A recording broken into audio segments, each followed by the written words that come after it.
Chapter 647. It could only be said that Daoist Guang was really an honest man, and had very sincerely used the resources on the island to weave a very fitting set of clothes for himself. But Wang Ling really couldn't imagine what it would be like for an old man in maid's clothes to act cute in front of a mirror during a live stream and ask, "Am I beautiful?"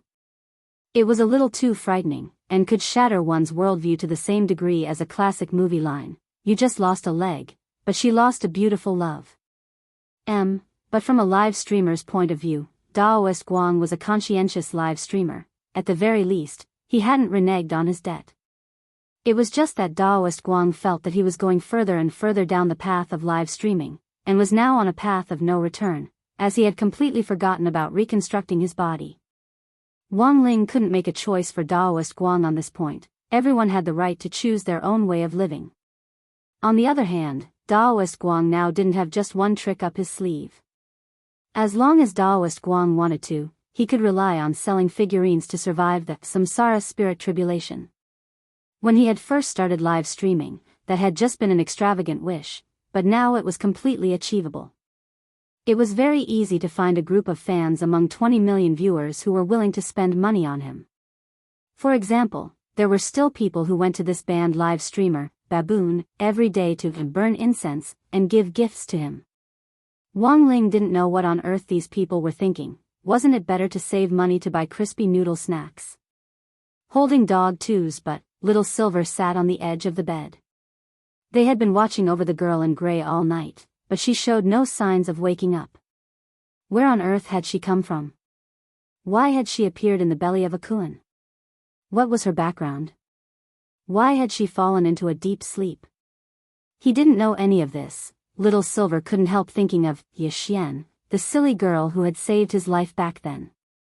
In order to cure Yixian's illness, Little Silver had made a deal with Immortal Mansion to serve as the master of Immortal Mansion's gatekeeper holy beast for a while in exchange for Immortal Mansion's medicinal resources.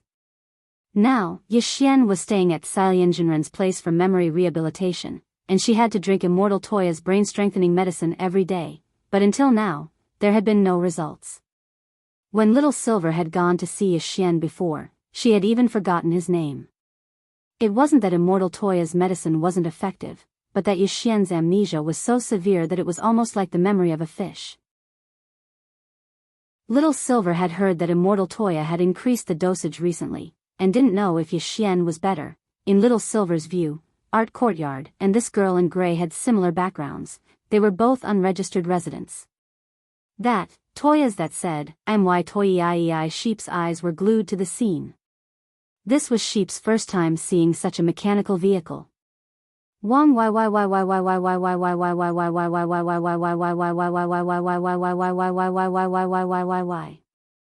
Sit Hat said that Wang of said Wang, said, duh.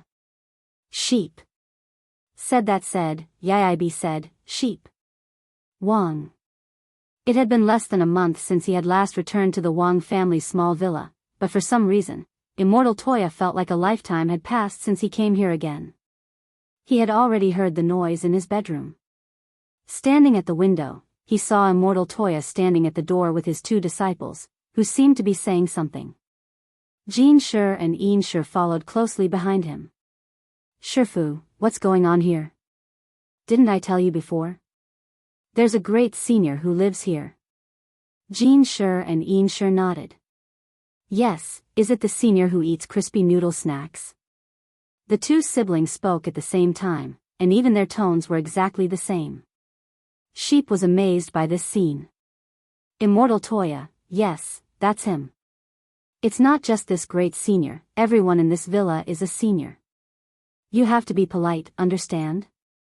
Jin Shi and Yin Shi lowered their heads in thought at the same time, then looked up at the same time. Then, Shifu, can you beat this great senior?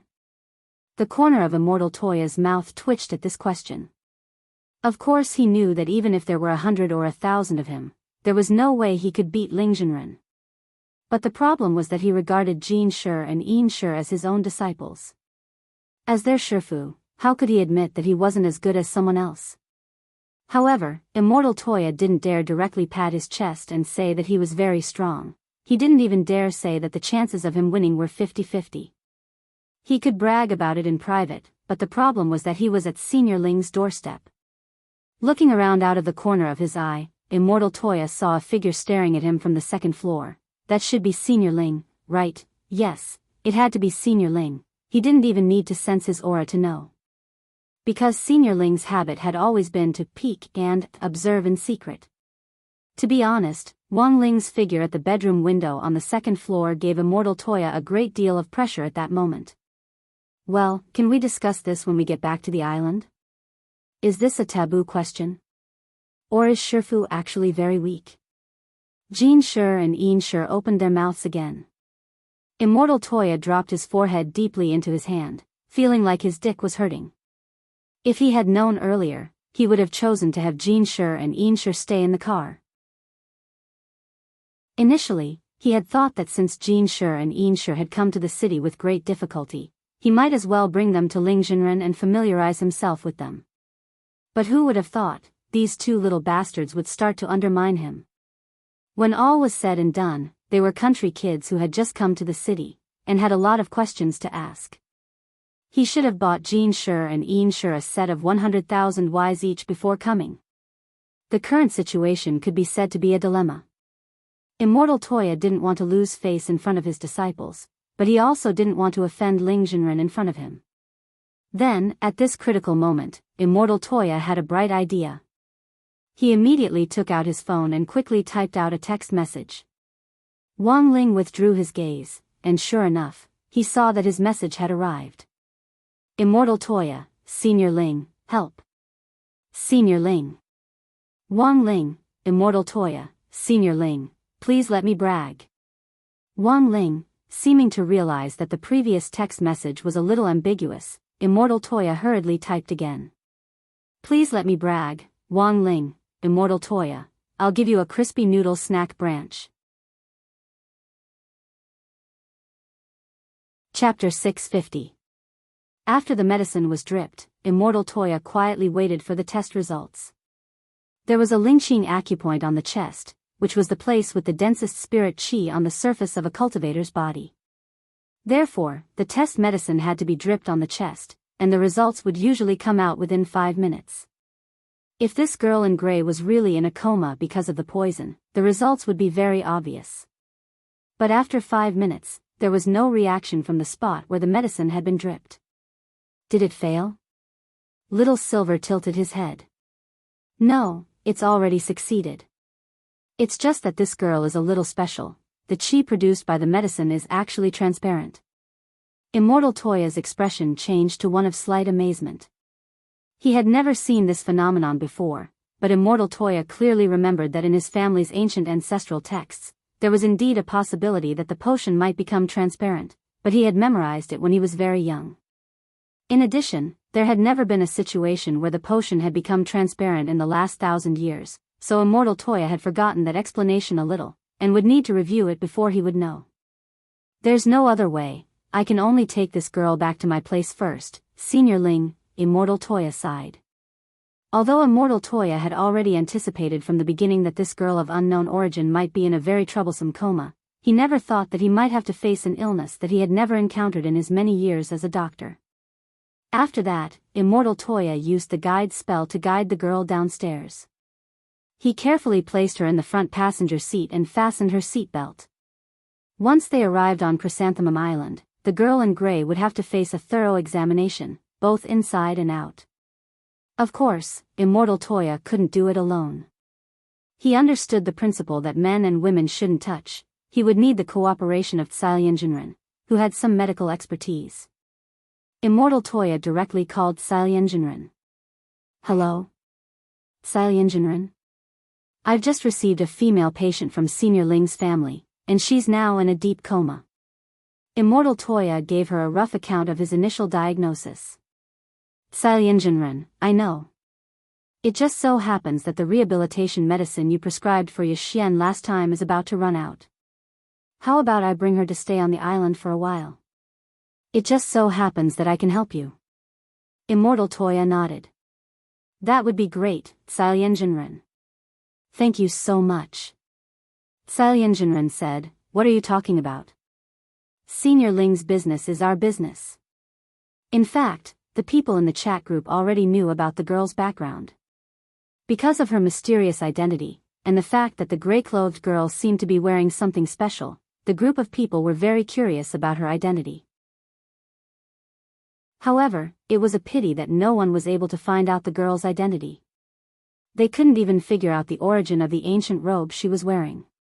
By the way, do you have a photo of this lady? Sailyenjinren asked. Yes. Taoist master, please wait a moment. I will take a photo for you.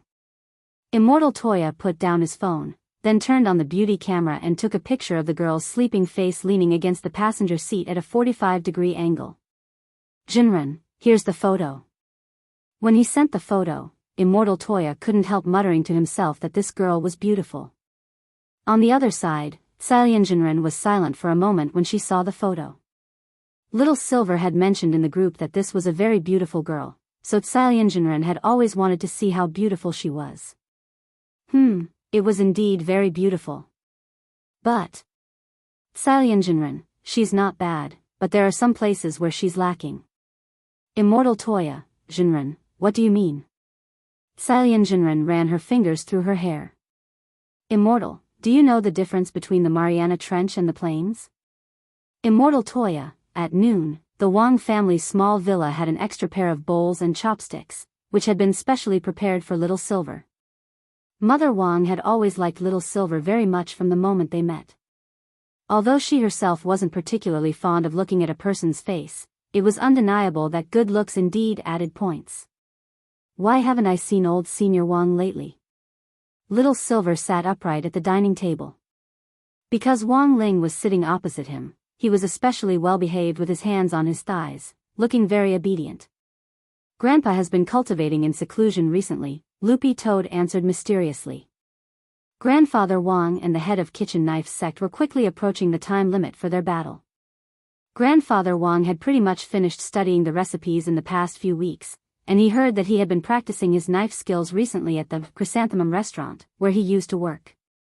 In the last few days, Grandfather Wang had been going out before dawn every day in order to improve his knife skills. Loopy Toad stood guard at the door and immediately knew what was going on. Wang Ling nodded. Although he had been busy with the midterm exams and was about to be tossed about by the summer camp, he had always been concerned about his grandfather. His grandfather had never once thought of cooling down his passion for cooking, even though he had reached an advanced age. Come to think of it, Wang Ling remembered that when Grandfather Wang was young, he had been a famous chef at Kikaro restaurant. No one could match his self-created, cloak knife technique, and he had won various awards all over the country for his exquisite knife skills. Now, these medals were locked in the old man's house in the countryside. Wang Ling remembered going to see it once when he was very young. It was filled with medals, trophies and certificates, and they were all genuine immortal gold. When he was young, Wang Ling remembered that someone had persuaded the old man to sell his medals and buy a house in the city. Given the capital he had accumulated when he was young, he could have casually sold one of his medals for a down payment on a house in downtown Songhai City, but he couldn't do that now. Of course, among all the achievements the old man had made, the most impressive had to be when he had participated in the first international knife nurturing competition, at the age of 30. He had once again won an international award with his cloak knife technique, and had even been given a title. As for what the title was, Wang Ling couldn't remember. It was a story he had heard when he was young. Wang Ling turned to look at Mother Wang telepathically with a puzzled expression. Mother Wang said as she arranged the tableware, "You don't remember? When your grandfather participated in the first international knife nurturing competition, he directly won the championship with his knife technique, and was given the title, Clear Sky Knife Luo." Wang Ling nodded. Right. That's it. Clear Sky Knife Luo. Chapter 651. Clear Sky Knife Luo. Little Silver felt like he had heard this title somewhere before. It was very familiar. Because Grandfather Wang had been busy improving his knife skills in the last few days, Mother Wang was now in charge of the Wang family's 3 meals a day. Since she had stopped writing and become a housewife, she had actually mastered a lot of life skills. Apart from taking care of family life, she didn't idle around, and used all her time to take all kinds of qualification exams. Tonight, Mother Wang was very particular about the side dishes, and had carefully planned out the meat and vegetable pairings. The starter dish was a crystal radish, which was an imported ingredient and very expensive. But it just so happened that they were on sale today, so Mother Wang bought 2 of them. She stored one in reserve, and sliced the other and stir-fried it with shredded meat. Mother Wang named this dish, Stir-Fried Radish King. The meat dish was vegetable meatballs, also known as vegetarian lion's head, which were made from minced broccoli and diced meat mixed with a certain proportion of eggs and flour. Actually, the main ingredient for this dish wasn't broccoli, but the Wang family now had so much broccoli that they couldn't digest it, so every time Mother Wang went out, she would bring several bags of broccoli with her to give away. Although the vegetable dish had been replaced with broccoli, which caused the original lion's head to lose its elasticity, that didn't stop Wang Ling from liking it very much. But because it was more troublesome to prepare, Mother Wang generally only cooked it when there were guests. This just happened to show that she really liked Little Silver. Oh, that was right, Mother Wang had named this dish, Vegetarian Lion's Head. Of the remaining 2 dishes, one was Wang Ming's favorite star grouper, but unfortunately he wasn't here today. The other dish was the soup for the evening, mushroom soup. It was made with a type of imported C. bacteria and Sarracenia bacteria, which were very good for intestinal health. Miss Silver is so thin, eat more. If it's not enough, there's more in the pot. Mother Wang smiled at Little Silver as she scooped rice into her bowl. He lowered his head shyly. It's enough. I actually don't eat much. Wang Ling and Loopy Toad gave him disdainful looks. I've never seen such a shameless Silver. Little Silver picked up his bowl and chopsticks, and only when he saw Wang Ling pick up food did he dare move. Then, where's Senior Wang? Master's father. Little Silver remembered that he had only been to the Wang family's small villa a few times, and had very few opportunities to meet him. He's busy composing.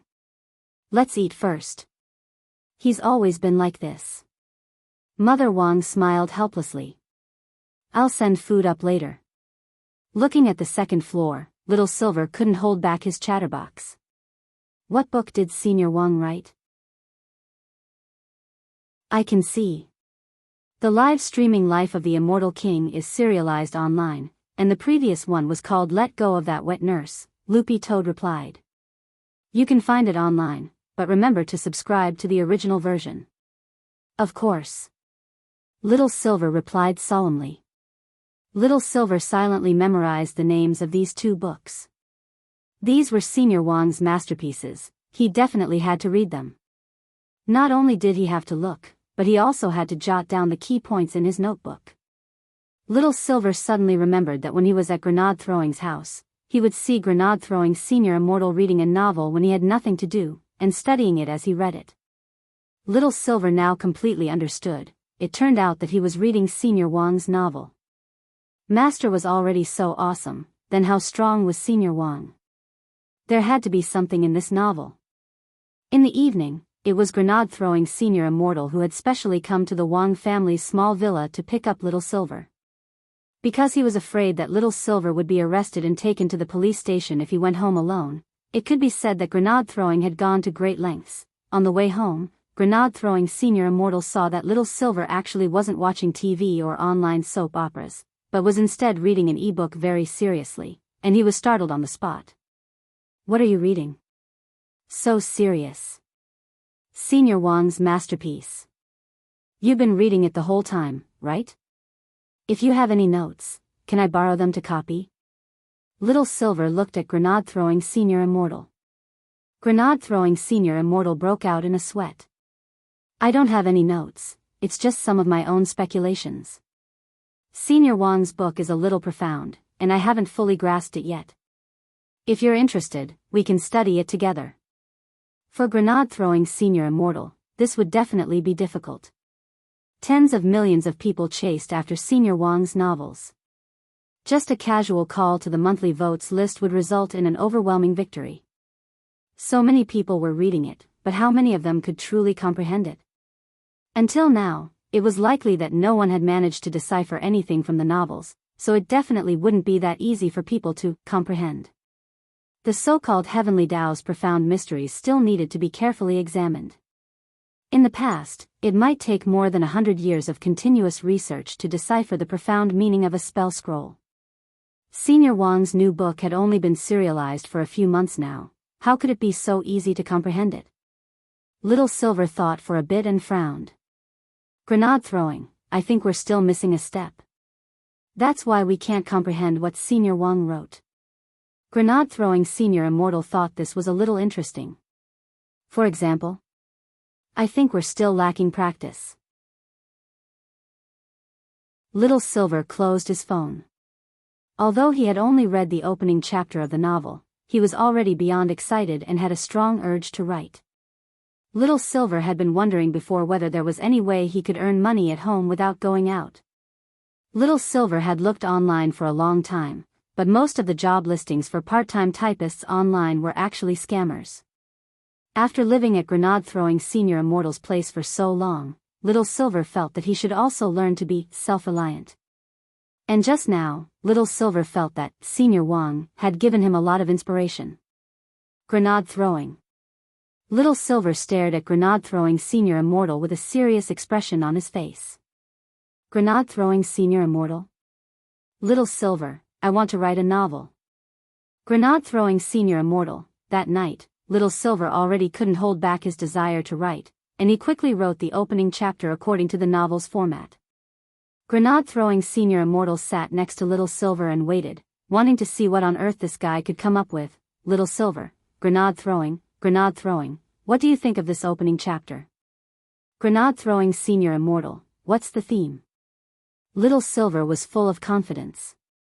It's a story based on Senior Wang's image as a writer, and tells the story of a great godly writer who, after falling into desolation, makes a comeback. Grenade-throwing Senior Immortal glanced at the screen. Little Silver's novel opened like this: average subscriptions, 30. The youngster's face was expressionless as he gazed at the number of favorites displayed in the background. There was a hint of a self-deprecating sneer on his lips, and he clenched his fists so tightly that his slightly sharp fingernails dug into his palms. Wang Situ, average subscriptions 30, flop author 3rd Dan. In the authors group, and looked at the background data and announced it in an indifferent tone. As soon as the S words came out, there was no surprise that it caused a stir in the group. Average subscriptions 30? As I expected, this trash author is a flop. This good-for-nothing really disgraces us authors. If it wasn't for the fact that Thea is his friend, this kind of good-for-nothing would have been kicked out of the website long ago. Elsewhere in the eel department, the sighed deeply after announcing the news. Next to him, the patted him on the shoulder. 2 years ago, he still had an average subscriptions of 5,000. 2 years, instead of advancing, he's regressing. If this goes on, he's going to drop out of flop author 3rd Dan.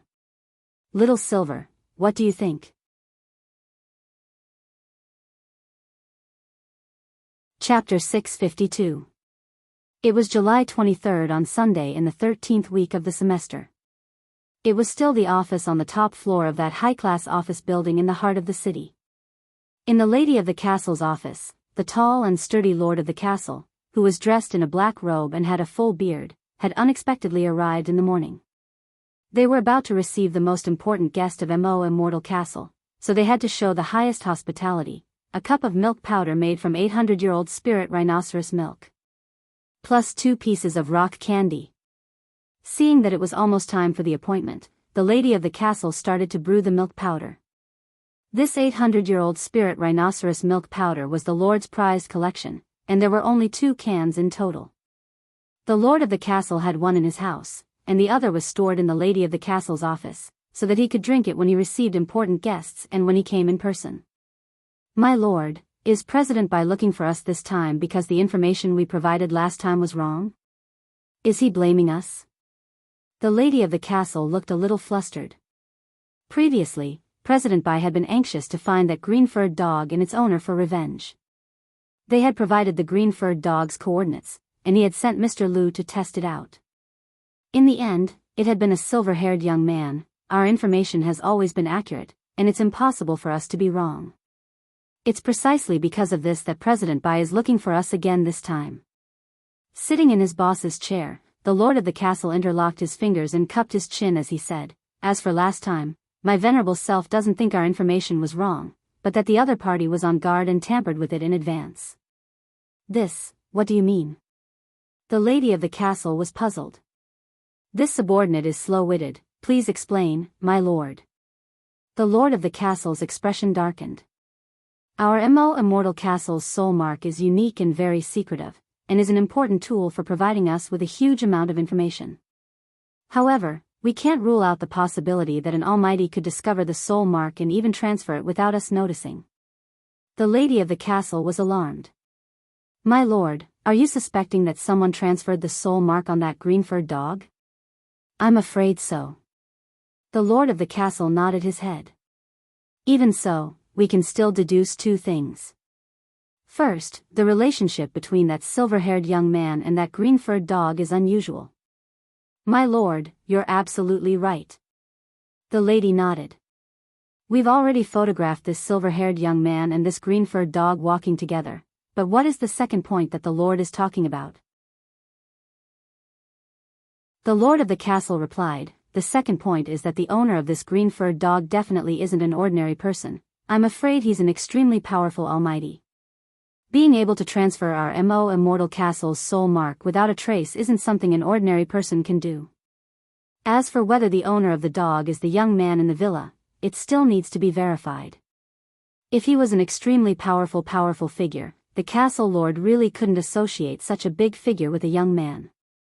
Although the 10 generals dispatched by immortal castle had suffered a crushing defeat at the hands of this mysterious and unfathomable youngster, whether or not the other party was the almighty who could transfer the soul mark had actually yet to be verified. From the information that the fort lord currently had, whether it was that green-furred dog, that silver-haired young man, that great death-courting senior, and even that young man called Audiobook whom he had always called the root of all evil, none of them were simple characters. Furthermore, this Audiobook was currently in the limelight.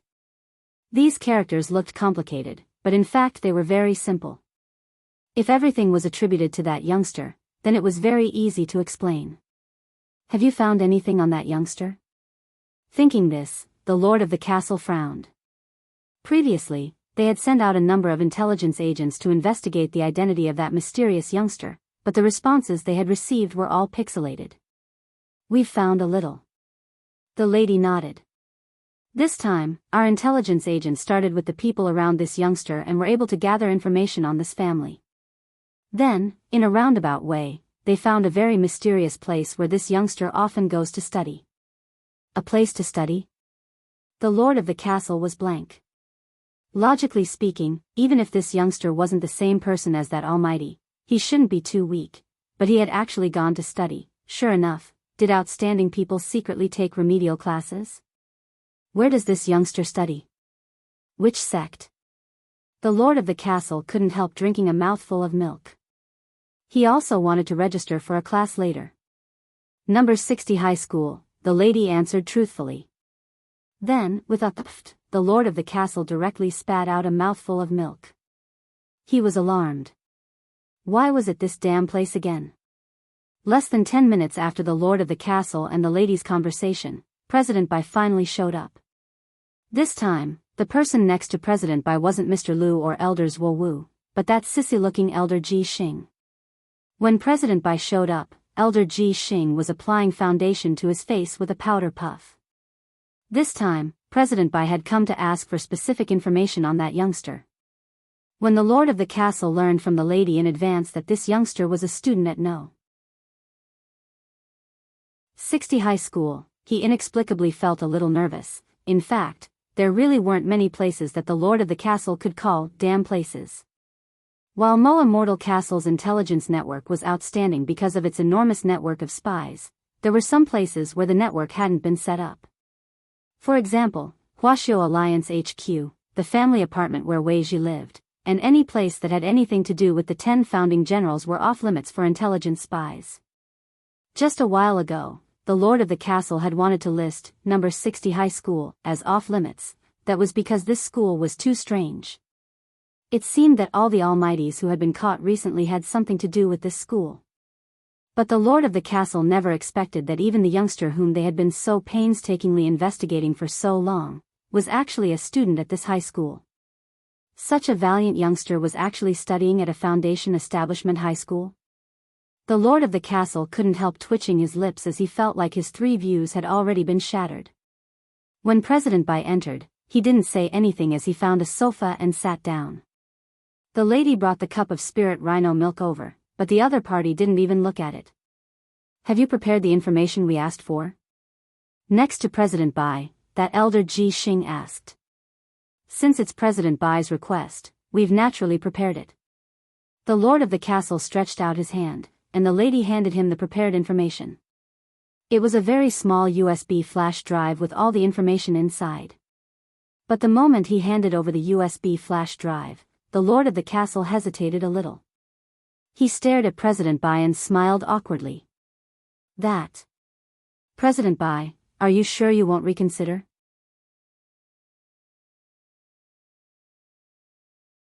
Chapter 653.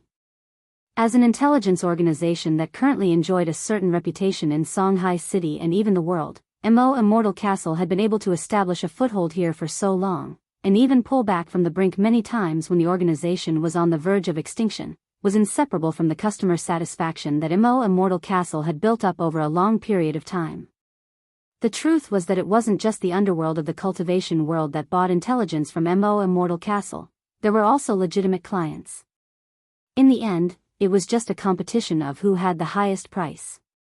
As MO Immortal Castle's highest level client, President Bai enjoyed lifelong confidentiality, which meant that MO Immortal Castle wouldn't sell any intelligence on him to outsiders. Similarly, as a partner of this level, apart from the corresponding right to privacy, MO Immortal Castle also guaranteed his personal safety. Number 60 High, at least in the eyes of the lord of MO Immortal Castle, it was a pretty sinister place. There were simply too many big shots who had knelt here. Even those who had survived, like that Daoist Tao Tai, were at the very least the junior brother of that history teacher from number 60 High. Now that the lord thought about it carefully, he felt that the reason why Daoist Tao Tai had been able to escape unscathed was definitely because he was related to a teacher from number 60 High. However, the lord of MO Immortal Castle's kind advice didn't attract the attention of President Bai and that elder Ji Xing behind him. Elder Ji Xing just accepted the information on behalf of President Bai, then directly inserted the USB into the portable handheld computer he carried with him and started to read it. Number 60 High.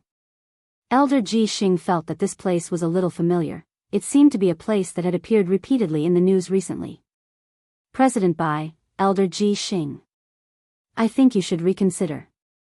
The lord was silent for a moment, then said, this school is a little sinister, and our MO Immortal Castle is already prepared to list the entire school as a restricted area. After that, we won't arrange for any intelligence agents to operate around this school anymore. Is it that bad? Elder Ji Xing laughed cruelly. I remember now, that director Zhua who's in the limelight now, didn't he graduate from this school? It's a small school, but there are a lot of capable people. Yes, apart from this youngster who for some reason is still studying at this foundation establishment high school, the teachers in this school aren't ordinary people. The lord of the castle stroked his beard and reminded him, previously, the destruction of the world-class killer organization Shadow Stream was inextricably linked to this school. In fact, in this school, there is indeed a pair of epic-ranked killers in the world of assassins. When the lord said this, President Bai's eyebrows finally twitched slightly. Elder Ji Xing asked curiously, are you talking about that Daoist Tao Tai and gorgeous itinerant? That's right. The castle lord answered honestly. After gorgeous itinerant retired, he became a history teacher in this school. A while ago, his junior brother came to our MO Immortal Castle to buy information and wanted revenge. Unfortunately, the two of them seemed to have reached a compromise in the end. Other than these two assassins, the rest of the teachers in this school, regardless of their realms, are not easy to deal with. At this point, the castle lord sighed inwardly. He really did his best. In fact, there was some slight exaggeration in this, as he deliberately made the teachers of number 60 High seem very mysterious. But the truth was that apart from gorgeous itinerant, Number 60 High's headmaster Chen was currently the only one who could be considered an expert among the teachers of Number 60 High. This headmaster Chen wasn't easy to deal with. All in all, while his description was a little exaggerated, the lord of the castle didn't want his important client to have anything to do with this kind of troublesome place. However, not everyone had the same strong desire to survive as the lord. Apart from the slight twitch of his eyebrows just now, President Bai didn't seem to care about Number 60 High at all. Ji Xing, I'll leave this school to you. After a brief silence, President Bai gave the order to Elder Ji Xing next to him. How should I deal with it? Elder Ji Xing gave a treacherous smile. Raise it to the ground, President Bai said lightly. All right. Elder Ji Xing nodded. This wasn't the first time they had done this, it was just that the scope this time was much wider. It was just a foundation establishment high school. Apart from one or two teachers who were more difficult to deal with and that mysterious youngster, it was basically a one-sided massacre. Instead, Elder Ji Xing felt a little excited. When the time came, as long as President Bai used the Wuji umbrella to divide Number 60 High's school district into an independent space, Elder Ji Xing would be able to sneak into the space and do whatever he wanted. A confident smile appeared on Elder Ji Xing's face. It was a standard smile with a dagger hidden behind it. Don't worry, Lord President, I'll definitely handle it beautifully. That good-for-nothing Zhuo Wu is too soft-hearted, but I'm different. The lady was also blank when she saw his expression. I haven't asked President Bai, who is this elder? Ji Xing looked at President Bai, who raised his hand to indicate that Elder Ji Xing could reveal his identity. Elder Ji Xing looked at the lord of the castle. I forgot to introduce myself to the two of you. My name is Ji Xing, and I am President Bai's #1 weaponsmith. I've been studying on Sun Island all these years, and I only returned to Lord President's side not long ago. When I was studying on Sun Island, some people called me Sonico. Sun Island? The lord of the castle narrowed his eyes. He hadn't realized that this elder Ji Xing was actually an overseas returnee. But when it came to studying on Sun Island, the lord of the castle immediately had some ideas about this elder Ji Xing. Judging from his tight-fitting attire, it was very likely that he had been studying ninjutsu from Sun Island. That place was the size of a pellet to begin with, and for him to specially go there to study, it definitely had something to do with ninjutsu. The lord of the castle smiled slightly. It seems that Mr. Ji Xing is proficient in ninjutsu. I can't be considered proficient, it's just my own understanding. Elder Ji Xing smiled. But when it comes to my path of seeking the Dharma, there are too many stories on it. For example, on Sun Island, I once encountered a very powerful baldy who used the one-punch ninjutsu, which almost made me suffer a great loss. The lord of the castle, and the result? Fortunately, I only lost an egg. Elder Ji Xing smiled. Previously, my alias was actually Sonic.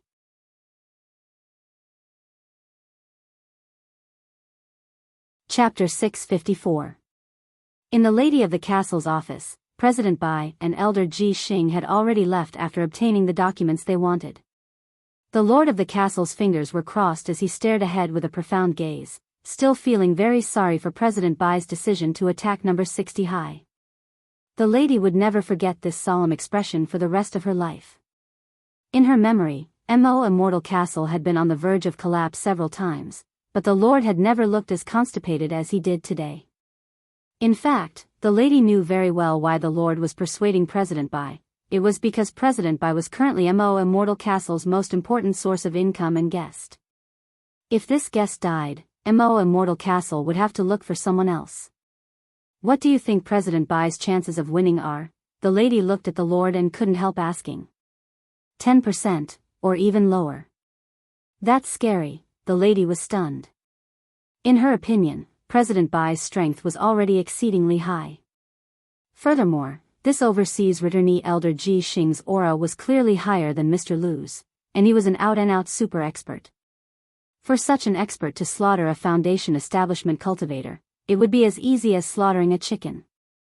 But the lord actually didn't think he had the slightest chance of winning in the face of a foundation establishment high school, How little confidence did he have in President Bai and the others for him to make such an assertion? There are times when people have to believe in metaphysics. The Lord was very insightful, and his expression was unperturbed. I didn't believe in metaphysics before, but have you noticed that as long as the information we receive has anything to do with number 60 high, nothing good will come out of it? The lady was blank. Thinking about it carefully, she realized that it was true. The Lord sighed. With Elder Ji Xing's death, President Bai's left and right arms have all been broken, and I'm afraid he won't be able to hold on for much longer. Given our current financial situation, we can survive for half a year at most, which is far from enough. We have to look for our next target as soon as possible. The lady had no idea that the Lord was actually already thinking about what to do next. The Lord sighed. Go look through our previous client profiles and see if there are any who currently have a deep cooperative relationship with us. Sell them some information on Elder Ji Xing. The lady, Lord, you mean? What I mean is, you should go and see if there are any crematoria or coffin clients. Sell them information on Elder Ji Xing so that they could prepare in advance. I have a strong feeling that Elder Ji Xing will definitely be in the center of the funeral. But Castle Lord, Demon Hunters Association is our important cooperative client. We've signed a confidentiality agreement. This confidentiality agreement is only for when one is alive. It doesn't say after one's death. It was a busy Sunday. At home, Wang Ling scrolled through the class group chat, which hadn't been idle for even a moment.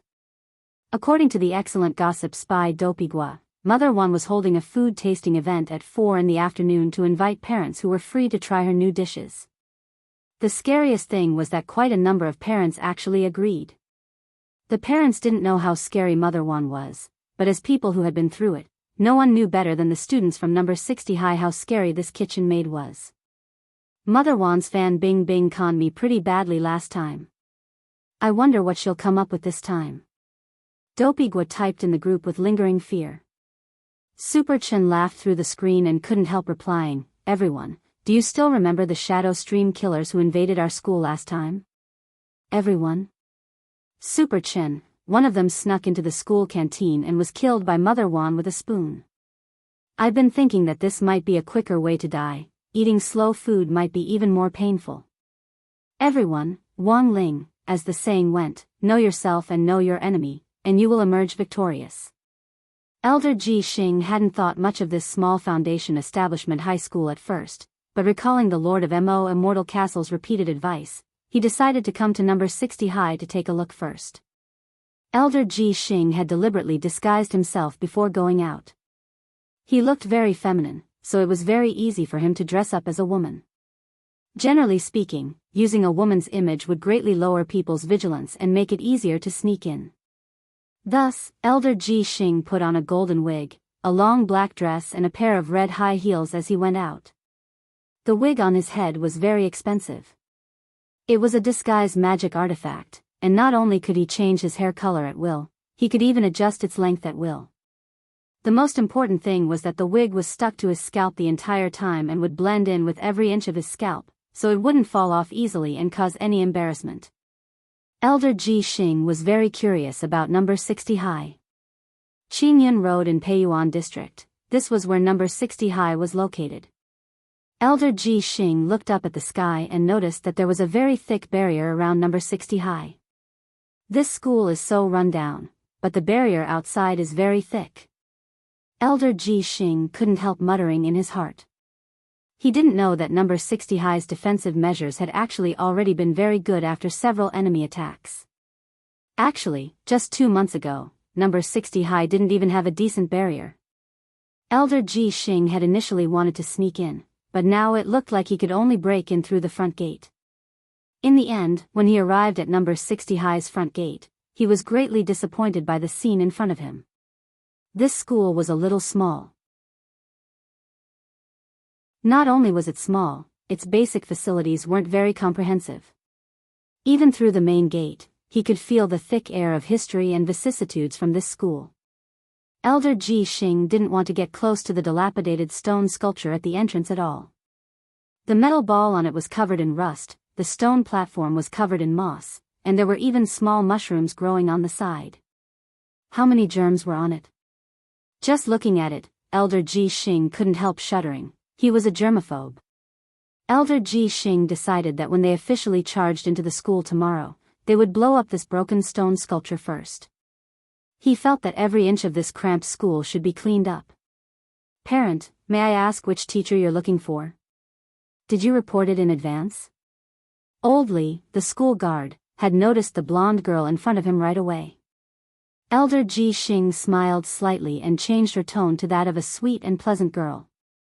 "Sir, it's like this." Just as Elder Ji Xing was about to make up a reason to fool her and then enter number 60 high to take a look, he never thought that the school guard would directly say, "Parent, are you here to participate in Mother Wan's food tasting?" Food tasting. Elder Ji Xing was blank.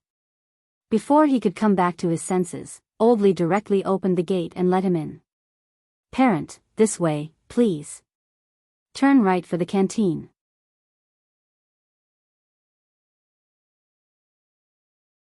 Chapter 655. Just like that, Elder Ji Xing inexplicably snuck into number 60 high school. Food tasting event? What was that? In order not to arouse this school guard's suspicion, Elder Ji Xing went to the entrance of the canteen building on the right under Old Li's gaze. Then, he saw a sign at the entrance with the words, "Food tasting event for parents" written on it. It really was a food tasting event. Just how bored was this school? Why did they organize such an event? While Elder Ji Xing was staring at the sign, an old auntie in a chef's uniform came out of the building and stared at him with a smile on her face. "Parent, are you here to participate in the food tasting event?" This old auntie in a chef's uniform was none other than Mother Wan, and her smile at that moment was very kind. Elder Ji Xing had wanted to ask where the washroom was and pretend to sneak away in search of it, but he had only let out an before Mother Wan directly grabbed his arm and pulled him into the room. "That's great. I knew it. There are still very honest parents. I sent out a hero invitation for this food tasting event a week ago, but in the end, the dishes were all prepared today, but no one showed up. Suddenly, they all said they had something to do. I've been waiting at the entrance for a long time. I've finally caught a parent alive." Elder Ji Xing, not far behind Elder Ji Xing, Old Li, who was at the entrance, watched Mother Wan pull Elder Ji Xing inside and heaved a slight sigh of relief. It was indeed Mother Wan's food tasting event today, but no parents had come at all. Although he understood what the parents were thinking, Old Li felt that Mother Wan was a little too pitiful. She would definitely be very sad if no parent came. Just as Old Li was wondering whether he should find a few people to pretend to be parents for the food tasting event, he happened to see Elder Ji Xing, disguised as a beautiful blonde, standing at the school entrance. Although this parent looked a little unfamiliar, she was in any case a living parent. Old Li didn't even think about it before opening the gate and letting her in. Outside the school, after seeing the blonde enter, a little brother in plain clothes silently took out his phone to make a call. The person he was talking to was none other than Jiang Haifu, the head of Kitchen Knife Sect. Sect head. How's the situation? The little brother glanced at the name list. I've already stopped all the parents who came to participate in this food tasting event. But a parent still went in. This parent doesn't seem to be on the list.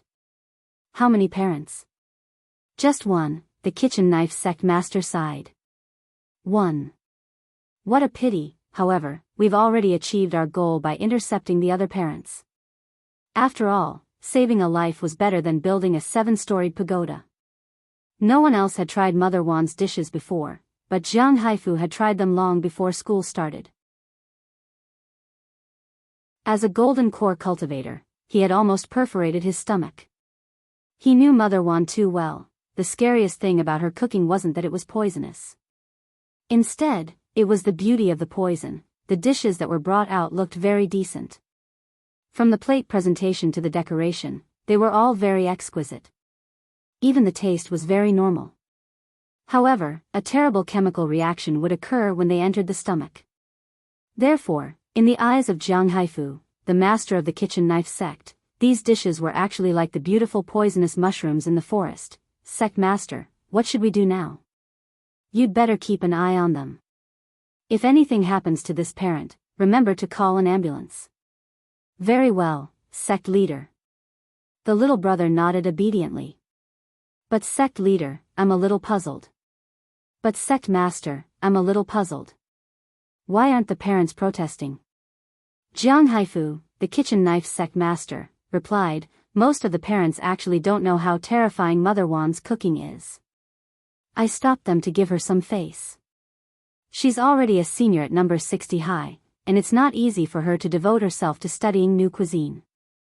As for why I'm taking so much trouble to think of her, it's actually very simple. The little brother? Jiang Haifu, the kitchen knife sect master, covered his face and laughed bitterly. She's my Shifu. The little brother, number 60 high's canteen was very big, and it was a standard 4-person table. Mother Wan enthusiastically pulled Elder Ji Xing into the canteen. His head was full of fog, and he had no idea what on earth was going on. There was no one else in the empty canteen, and he and this enthusiastic kitchen lady were the only 2 people left. With a blank expression on his face, Elder Ji Xing was led by Mother Wan to a seat. There were 10 dishes on the table, and in order to maintain a sense of mystery, they were all covered by covers. Elder Ji Xing sighed in his heart. He was now at the scouting stage, and he couldn't directly make a move like this. There was no other way. He could only endure and finish all the dishes here for now, then pretend to leave the school and think of a way to sneak in and explore. That was what Elder Ji Xing thought with a sigh in his heart. When he raised his head, he saw that the kitchen lady in front of him already looked like she was about to burst into tears. I'm so touched. This parent. You're the only one who's invited today. Elder Ji Xing took a deep breath, wondering if it was because this kitchen lady's cooking wasn't good, so no parent had dared come. But when Mother Wan lifted the lid of the first pot, Elder Ji Xing was stunned by what he saw. This was fried rice, but each grain was piled up like snowflakes, making it look like a snowy winter scene. Coupled with the ketchup sprinkled on the sides of the rice, this dish was actually full of art in Elder Ji Xing's eyes. This plate presentation, this design, and most importantly, when the lid was lifted, the dish actually glowed. The first dish was Mother Wan's new specialty, Fan Bing Bing. Elder Ji Xing was stunned. It looked like this kitchen lady wasn't a simple person. She might even be an expert. This time, Elder Ji Xing was even more confused. Judging from the plate presentation and appearance of this dish, it should be a very delicious dish. Furthermore, it was very fragrant. Elder Ji Xing thought that at his level of cultivation, he could already completely eliminate his desire for good food, but the moment he saw the lid lifted, he actually felt the urge to eat it. Elder Ji Xing swallowed, then picked up the spoon on the side, scooped up a spoonful, and put it in his mouth. Then, his eyes widened. It had a very fragrant and sweet taste. To put it simply, it was delicious. Elder Ji Xing was even more puzzled now. He glanced at the other 9 dishes that were still sealed, and knew that each of them would definitely be better than the last. Then, he stared at Mother Wan and commented, "Old auntie, this dish of yours is very good, that's good." Mother Wan was overjoyed. This parent actually hadn't collapsed. It seemed that his experiment had succeeded. After a brief silence, Elder Ji Xing said, "But why didn't any parents come to taste it?" Saying this, Mother Wan was a little sad. "That's right, it wasn't easy for me to cook these dishes. If you like them, eat them all. Forget it, my painstaking efforts won't be in vain." Hearing this, Elder Ji Xing was instantly moved. Elder Ji Xing thought back to when he had been studying ninjutsu on Sun Island back then, and had also been treated with disdain. In some sense, he felt that he and Mother Wan were in the same boat. Thus, Elder Ji Xing nodded very seriously. "All right. Then I won't stand on ceremony."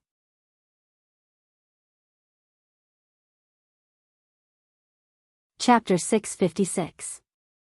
It was just the first dish of fried rice, which had an incomparably refreshing and sweet taste, but it actually moved Elder Ji Xing in a way that he hadn't felt in a long time.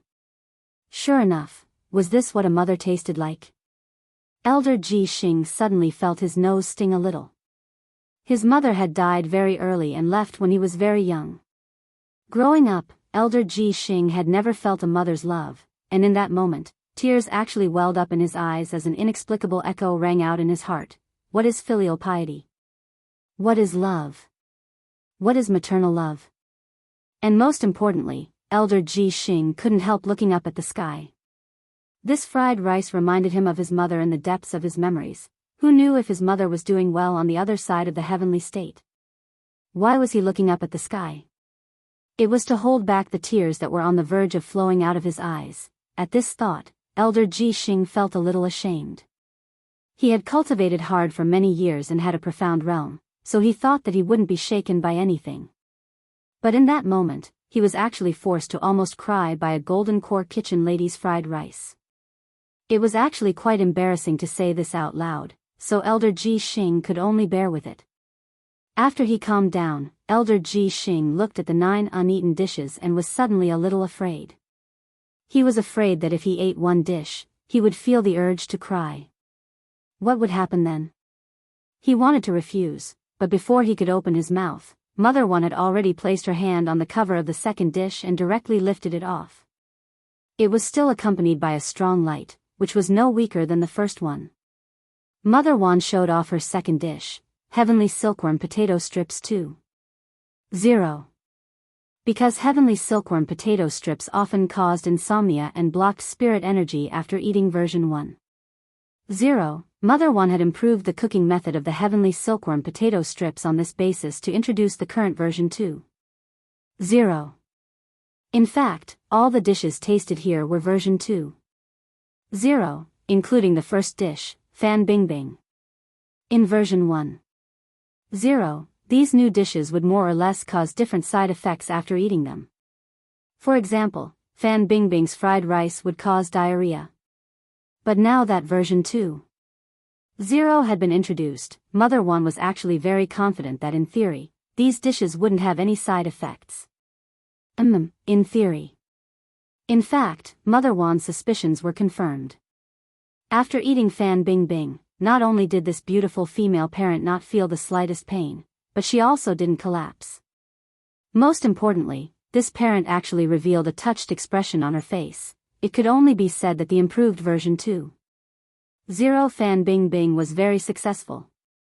Mother Wan was very excited. She eagerly hoped that this fated parent would try all the new version 2.0 dishes she had developed. For this heavenly silkworm potato shredded, I've been very careful from the beginning of the selection process. I won't choose a potato that's too big or too small. It has to be a proper potato. And have you noticed? Every shredded potato of mine was cut perfectly, with the same length and thickness. In order to ensure the freshest texture, it took me a long time just to cut the shredded potato. Quick, give it a try and see how my cooking is. Elder Ji Xing realized that he already had no room to refuse. This was the heavenly silkworm potato shredded which the other party had painstakingly cut. Even if the heavenly silkworm potato shredded was a drag on the updates, it wasn't her fault as she was such an ethical cook. The other party had worked so hard to cut the heavenly silkworm potato shredded, but he didn't even try it. How shameless was that? Thus, Elder Ji Xing picked up a piece with his chopsticks and put it in his mouth with great emotion. He sighed in his heart. He didn't know if it was because he had eaten the first Fan Bing Bing, but it had fueled his nostalgia for his mother. And it was precisely this hint of emotion that made Elder Ji Xing realize that his sympathy had instantly burst out like a waterfall. Not only did this golden core cook have his mother's taste in her cooking, unconsciously, Elder Ji Xing felt that Mother Wan's words had a mother's tone, and he couldn't refuse her. As expected, this heavenly silkworm potato shredded with his chopsticks caused Elder Ji Xing's eyes to well up with tears again. The stir-fried shredded potatoes were simply too good. Not only was it very delicate, it was also crispy and extremely refreshing, like a home-cooked meal from his childhood. This time, Elder Ji Xing wasn't just thinking of his mother, he was also thinking of his grandmother. It was as if his grandmother had cooked this potato shredded for him. Elder Ji Xing remembered that not long after his mother's death when he was very young, his grandmother had taken care of him for a period of time, but less than a year later, she had also passed away. Thinking about it, Elder Ji Xing instantly felt even sadder. When he was young, a fortune teller had said that he was the bane of his existence, and that he would be the bane of all the people close to him. In the end, they had really left him one by one. Actually, this was one of the main reasons why Elder Ji Xing had now embarked on the evil path of the Demon Hunters Association. When his family had left him one by one, he had truly felt like he had been abandoned by the world. Thus, he had started to cultivate hard and had immersed himself in the study of refining weapons, until he had met President Bai. The past was still vivid in his mind. Elder Ji Xing ate the fan bing bing and the potato shredded. Little by little, like an old movie, he finished the 2 dishes in his mind. Mother Wan was pleasantly surprised at this scene. This parent had actually finished the food. And after eating the fan bing bing and the heavenly silkworm potato shredded, she actually hadn't collapsed yet. It seemed that her research on her dishes had really been successful. Mother Wan actually hadn't wanted the parent to finish all of her dishes. Although this parent had been very strong and hadn't collapsed after the first bite, Mother Wan couldn't guarantee that there wouldn't be any risks if she ate the entire dish. In theory, she could guarantee that there wouldn't be any after effects after the first bite, but that was only limited to the first bite. But this female parent had actually finished it all in a very intoxicated manner, and didn't even look the least bit hurt. Her research on her dishes had really been successful. At that moment, Mother Wan's heart couldn't help trembling a little. She had been studying these dishes for so long. Could they finally be released now? However, just as Mother Wan was feeling overjoyed, Elder Ji Xing's eyes suddenly widened. He felt his vision suddenly blur, and with a plop, he fell head first into the plate in front of him.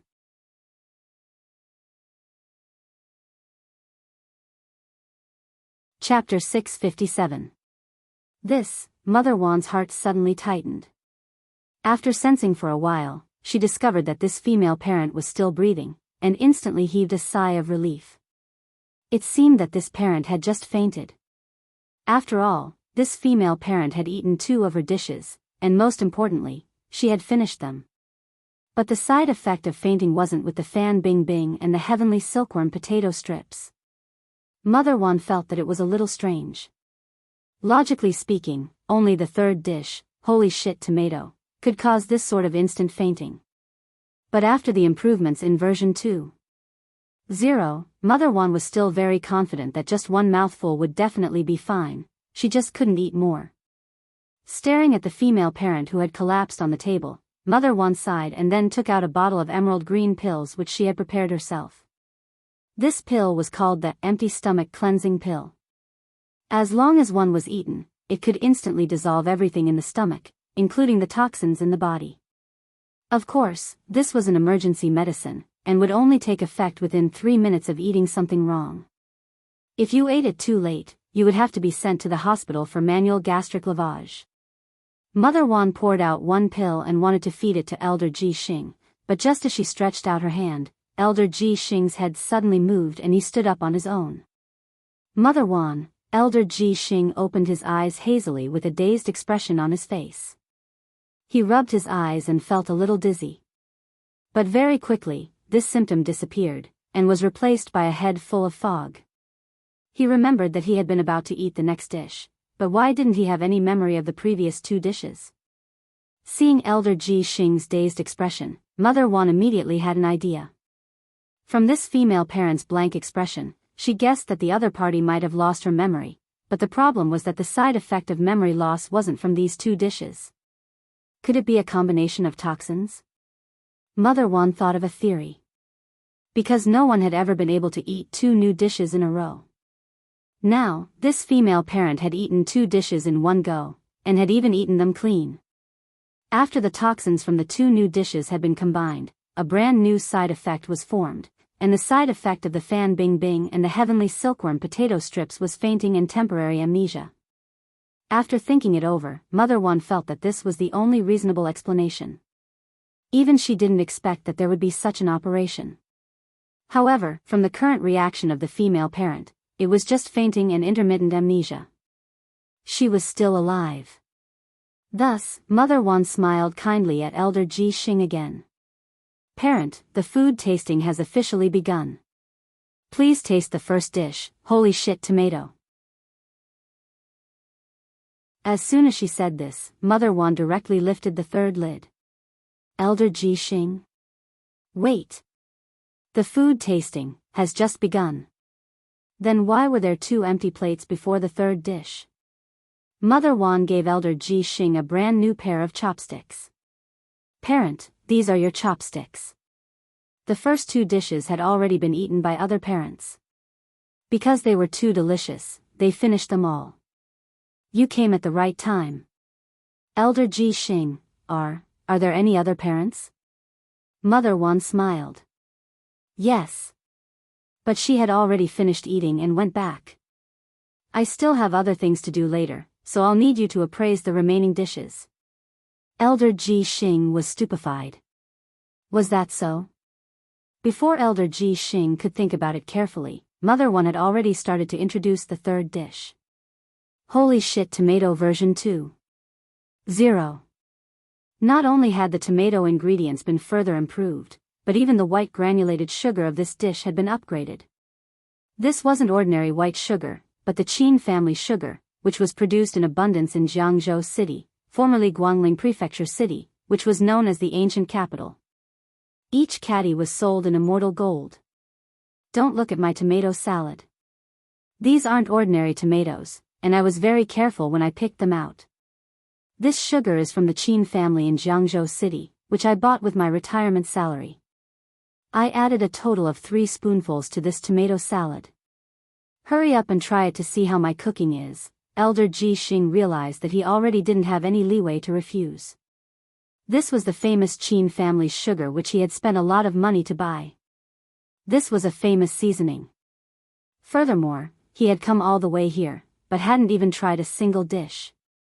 Even if his initial goal had been to sneak into number 60 high to scout the place, since he had come in under a disguise, he had to put on a good show. He absolutely couldn't arouse this kitchen lady's suspicion. And most importantly, this was a dish that the other party had painstakingly made. Wouldn't it be embarrassing if he didn't even try it? It hadn't been easy for the old lady to make these dishes. How could he waste her good intentions? Thus, Elder Ji Xing picked up a tomato salad covered in sugar and put it in his mouth. This was, in a flash, tears welled up in Elder Ji Xing's eyes. This tomato salad was simply too good. The sourness of the tomato combined with the sweetness of the Qin family's sugar perfectly blended the 2 flavors together, and he was extremely moved. This time, Elder Ji Xing thought of his grandfather. His grandfather had taken care of him after his grandmother had passed away, and was best at making salad. Unfortunately, not long after his grandfather had taken care of him, he had gone to look for his grandmother. Elder Ji Xing couldn't help sighing in his heart. This tomato salad was filled with the flavor of his grandfather whom he missed so much. When he came back to his senses, Elder Ji Xing realized that this tomato salad had already been swept clean by him. Elder Ji Xing wiped the tears from his eyes. When he came back to his senses, he saw that the kitchen lady, who had originally had a kind gaze, was now staring at him with eyes as wide as bronze bells. It was as if she was looking at a lab rat. But when Elder Ji Xing rubbed his eyes, he saw that the kitchen lady's expression had changed back to a kind one with a slight smile on her face. Was this an illusion? In fact, it wasn't Elder Ji Xing's illusion just now, but Mother Wan observing his reaction. She actually wasn't sure if there would be any new side effects. A few seconds later, Mother Wan saw Elder Ji Xing plunge headfirst into the third plate. Mother Wan, it seemed that the side effects of fainting and amnesia from the first 2 dishes hadn't completely disappeared. After eating the third dish, the side effects of the first 2 dishes had been refreshed and intensified. This time, Mother Wan didn't feed him the medicine, but waited quietly. After a few seconds, Elder Ji Xing woke up as Mother Wan had expected.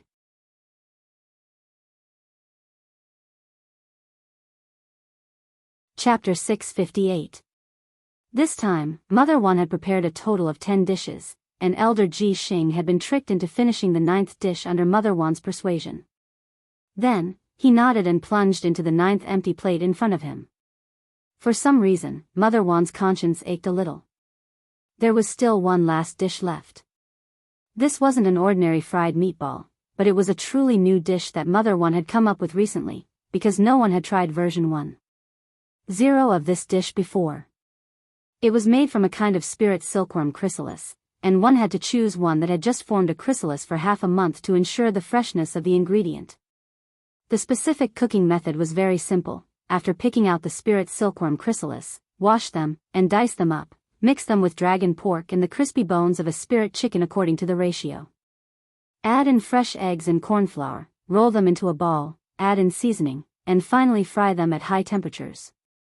The crispness of the crispy bones and the unique chewiness of dragon pork ensured the elasticity of the meatball. After being fried at high temperatures, the diced spirit silkworm chrysalis would melt into a liquid like egg yolk cheese. When bitten down, it would explode. Mother One felt that this idea of hers was very genius. However, she had only put the fried meatballs in the fridge the last time, and had planned to have someone try them the next day. In the end, the next day, all the fresh food in the fridge had actually rotted, thus, Mother One hadn't taken this fried meatball out for anyone to try. However, she had given it a very nice name, Crispy Chrysalis Balls. Now, Crispy Chrysalis Balls had already reached version 2.0 after Mother One's own modifications. The Crispy Chrysalis Balls now wouldn't cause the food around them to rot or go bad, but it was really hard for Mother One to imagine what kind of adverse reaction this female parent, who had already eaten 9 of her dishes in a row and was still suffering from amnesia, would have when she ate this last fried meatball. Mother One's conscience ached a little. After all, she had never tested this Crispy Chrysalis Balls before. What would happen if there was an adverse reaction when it was put together with another dish she had eaten before? So in order to prevent this from happening, Mother One almost subconsciously decided to put away the last dish before the female parent woke up. Unfortunately, she was still one step too late. Just as Mother One was about to put away the plates, this female parent suddenly stretched out her hand and tightly grabbed her wrist.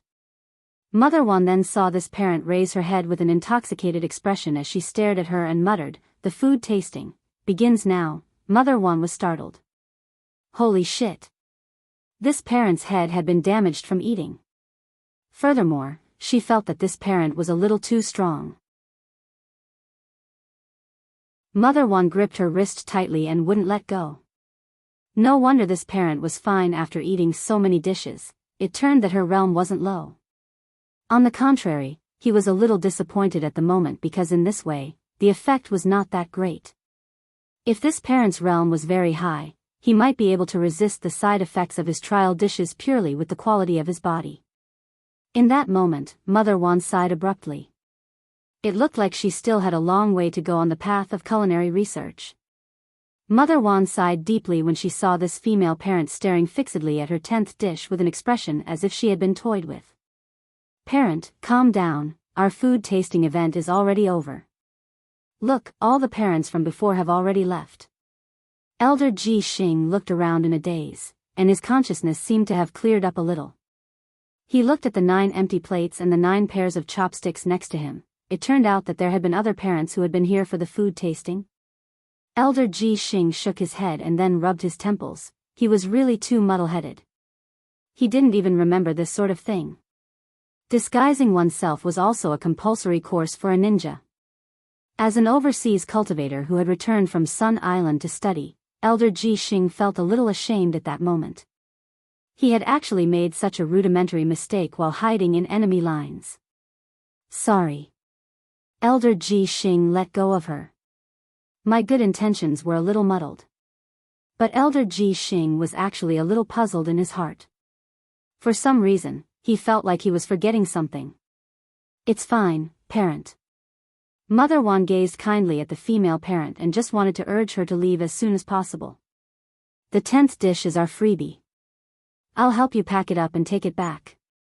The parents from before have already brought some back. Is that so? All right. In order not to be exposed, Elder Ji Xing could only go along with Mother Wan's words and agree.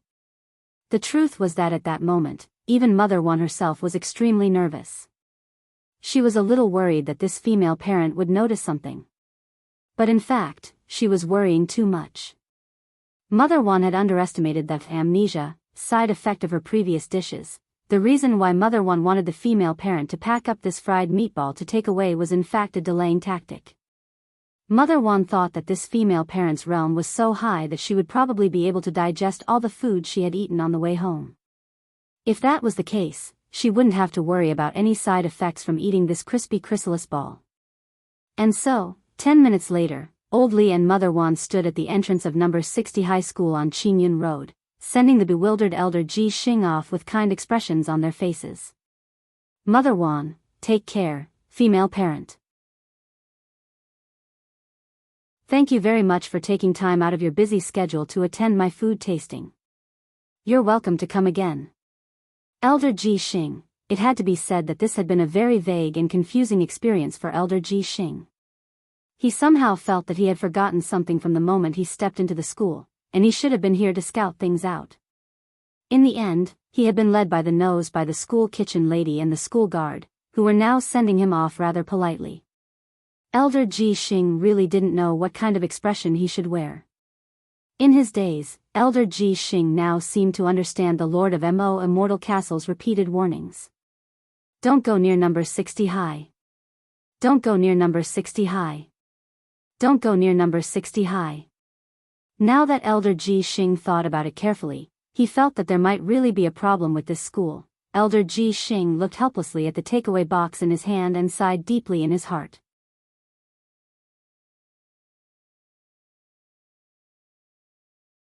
Chapter 659. It was still July 23rd on Sunday in the 13th week of the semester. It was also the night before the Demon Hunters Association officially launched their revenge plan against number 60 high. After Elder Ji Xing finished checking out the location, he returned to the secret base which the Demon Hunters Association had set up temporarily with a takeaway box. It was in a mountain forest to the north of Songhai city center. Using the excuse of a corporate picnic, the contact person in the organization had spent some money to book this place. After confirming that all the teachers and students of number 60 high had arrived for the first class the next morning, President Bai's Wuji umbrella barrier would envelop number 60 high and separate the space. The moment number 60 high disappeared from the map, it would be time for their show. Elder Ji Xing paused for a moment at the entrance to the mountain forest with the takeaway box in hand. He could already sense the auras of the ninja experts whom he had temporarily invited over from Sun Island. President Bai had ordered them to raise number 60 high to the ground in their revenge plan this time. But this was far from enough. It would be too merciful to just let those teachers and students die in retaliation. This wasn't the Demon Hunters Association's style at all. Thus, Elder Ji Xing had specially invited his fellow students who had studied ninjutsu with him on Sun Island for this revenge plan this time. These people were both cultivators of ninjutsu and magic, and each of them was a rare talent. Elder Ji Xing and his fellow students would carry out this revenge plan together. What he wanted to show the teachers and students of number 60 high wasn't just the despair of death, but the terror of being powerless to struggle before death. Elder Ji Xing decided to use the cruelest and most inhumane method to take revenge on the teachers and students of number 60 high in a comprehensive manner, both mentally and physically. Elder Ji Xing even wondered if he should deliberately leave a few people alive. After witnessing their classmates and teachers die one by one in front of their eyes, the mental pressure these people would suffer would definitely be even greater. After all, there were times when living was more painful than dying. As he thought this, the corners of Elder Ji Xing's mouth couldn't help curling up slightly as he imagined all kinds of evil plans.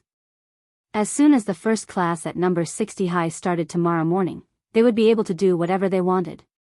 The temporary base camp was set up in the forest. It was a square military tent with enough space inside. Carrying the takeaway box, Elder Ji Xing made his way through the forest and saw the brightly lit tent from afar.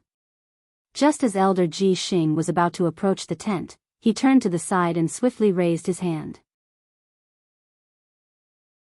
He raised his fingers and caught a transparent poisonous needle flying toward him in the dark between his fingertips.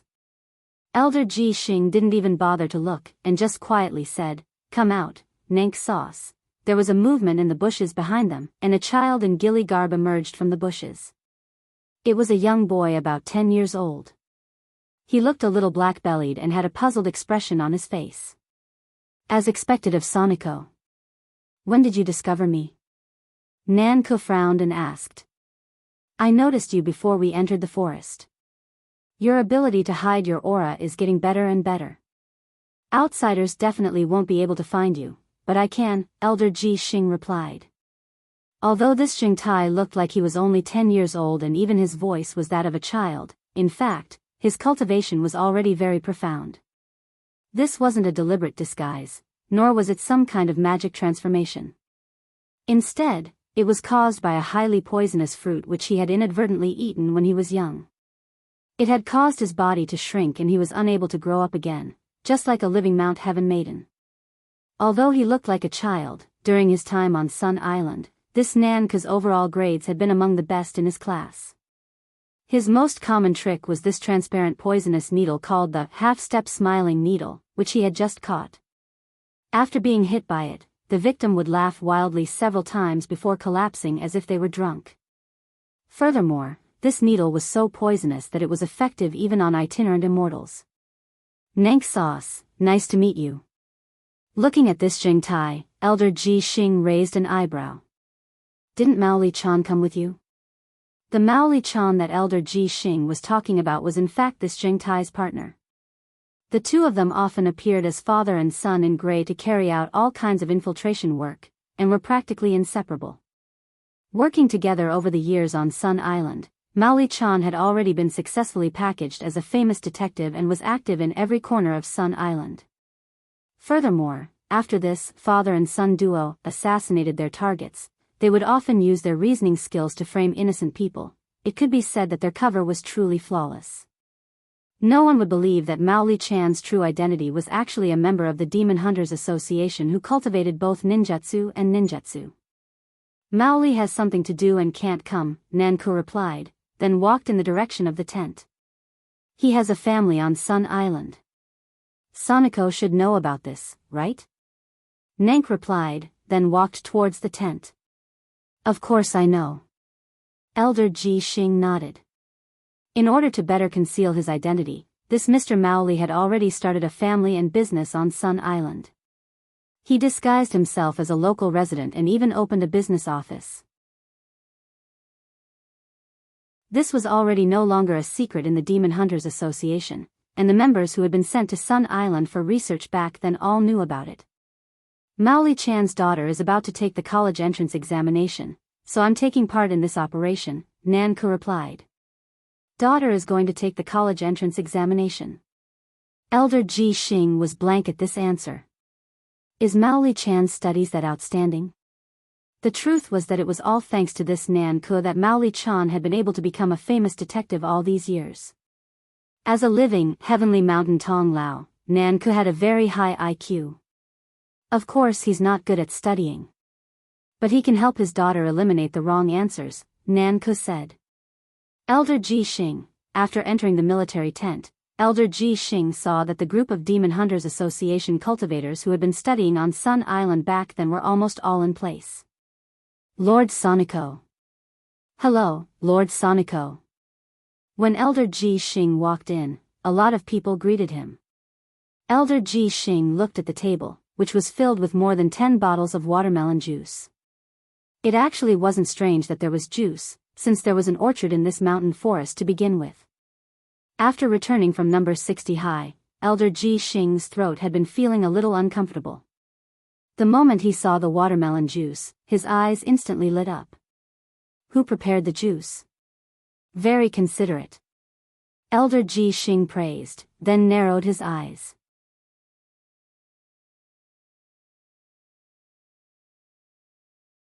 Chapter 660. After drinking this mouthful of juice, the burning sensation in his throat seemed to ease a little. But what puzzled Elder Ji Xing was that this juice didn't taste sweet, but rather had a very strange taste. Perhaps it wasn't watermelon juice, but some other spirit fruit. Elder Ji Xing smacked his lips and felt that the juice was a little sticky. Although it wasn't very refreshing, it did moisturize his throat. What kind of spirit fruit is this juice from? Elder Ji Xing raised his head to ask, and realized that it was silent all around him. No one answered. He did a head count in passing, and felt that 2 people were missing. Brother Mingren and Brother Yaran aren't here? There was silence all around. Elder Ji Xing, can someone give me an explanation? Whether it was Mingren or Yaran, they were both very powerful members. Mingren had inherited the blood essence of the nine-tailed demon fox, and when he was young, he had been unable to suppress the demon fox's irascibility, which had led to disaster several times. But during his time studying on Sun Island, Brother Mingren had cultivated diligently and successfully mastered the technique of suppressing the demon fox's aura. Now, in battle, he could freely use this power to fight. If he had this power when attacking number 60 high, when Mingren summoned the demon fox, he would definitely be able to deal a heavy blow to the spirits of all the teachers and students in the school. There was even less to say about Brother Yaran, who was born with an immortal body, just like President Bai. But the difference was that President Bai's immortal body had been cultivated, and his immortal body could become stronger and stronger as he cultivated it. Although Brother Yaran was born with an immortal body, and it would take some time for him to come back to life, it was still immortal. Because they still didn't know how strong the overall combat strength of that mysterious youngster from number 60 high was, Elder Ji Xing had called Elder Yaran over from Sun Island this time. In reply to Lord Soniko, a member called Erju replied, "There's a problem with the demon fox in Brother Mingren's body." How could that be? Elder Ji Xing was startled. This nine-tailed demon fox has been cooped up on Sun Island for too long. When it came to Huaxiao Nation this time, it asked Brother Mingren to take it for an ion perm and trim its fur. Then, what happened next? The demonic fox asked the hairdresser to trim it a little. In the end, the hairdresser shaved off all 9 of its tails. It is now in a state of isolation. Currently, Brother Mingren is taking demonic fox for emergency psychological treatment. Elder Ji Xing hadn't expected this kind of blunder at all. He hurriedly picked up the red spirit fruit juice in front of him and took a big gulp to suppress his shock. Then, what happened to Brother Yaran? For some reason, Elder Ji Xing noticed that the expressions of the members around him seemed to be worsening. Their expressions flickered and their faces were dark, as if they had something on their minds but didn't know whether they should say it or not, and Elder Ji Xing was all too familiar with this expression. His expression was like that of a doctor in a hospital telling a patient that he was about to be diagnosed with a terminal illness. Could it be that something big had happened to Brother Yaran? Elder Ji Xing's heart trembled, and he didn't dare let his imagination run wild. He and Yaran had always had a good relationship. Back on Sun Island, when he had still been completely unaccustomed to the learning environment, it was Yaran who had helped him time and time again. Not only had Yaran helped him learn the language, every time he didn't have enough time to finish his homework, Yaran would lend him homework to copy. Although copying homework wasn't right, he and Yaran had indeed built up a deep friendship through copying homework over time. But to be honest, among everyone on this trip, Yaran, who was the least likely to get into trouble, had actually gotten into trouble. Elder Ji Xing had never expected this at all. Because Yaran was born with an immortal body, how could something happen to him so easily? Elder Ji Xing had wanted Yaran to be the deputy commander for this operation, so he was at a loss for what to do with this sudden turn of events. At that moment, the atmosphere in the military tent was very oppressive, and even the air seemed to have frozen. Almost all of them had their heads lowered, their faces ashen. In fact, Elder Ji Xing could understand the current situation very well. After all, this had suddenly happened before the battle, and Elder Yaran was usually very popular, so everyone's mood would be affected to a certain extent. No one wanted to see something happen to Elder Yaran. Elder Ji Xing lowered his eyes. Just a few days ago, they had sent each other messages to ask after each other. In the end, who knew that an accident would actually happen? Elder Ji Xing took out his powder puff to touch up his makeup. This was a habit that helped suppress his nervousness and seemed to calm him down a little. A moment later, he broke the silence and took a deep breath.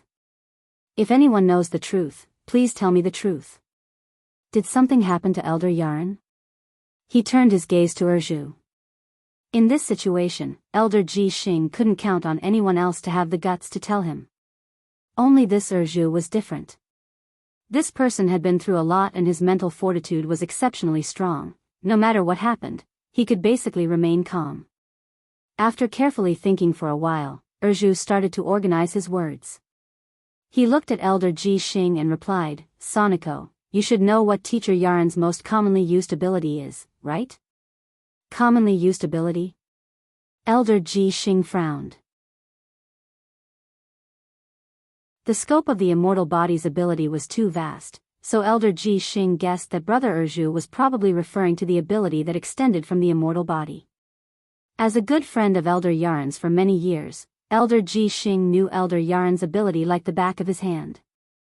Thus, Elder Ji Xing immediately thought of a common spell that Elder Yaren had told him about before, which was derived from the great ability of an immortal body, the body transformation spell. This was a spell that could divide a person's body into several viscous slime pieces when they suffered a fatal blow. In the end, they would come back together bit by bit to reconstruct the body and resurrect. Seeing Elder Ji Xing's pensive expression, this brother called Erju also said faintly, Elder Yaren's body transformation technique has already reached the pinnacle. It's not just the ability to divide his body into pieces. Then, could it be that Elder Yaren's cultivation has gone berserk? No. Erju shook his head. Elder Yaren is already adept at dividing his body into powder instead of just pieces of flesh. Elder Yaren wanted to break himself down before you arrived, Soniko, and then reassemble himself when you showed up. So, Yaren is here? Yes. Where is he?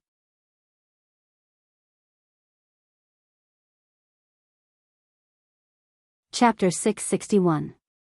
The body transformation spell. The immortal body was one of the profound abilities of the body, which could automatically divide the body into equal parts. The higher a person's realm was, the more parts they could divide into.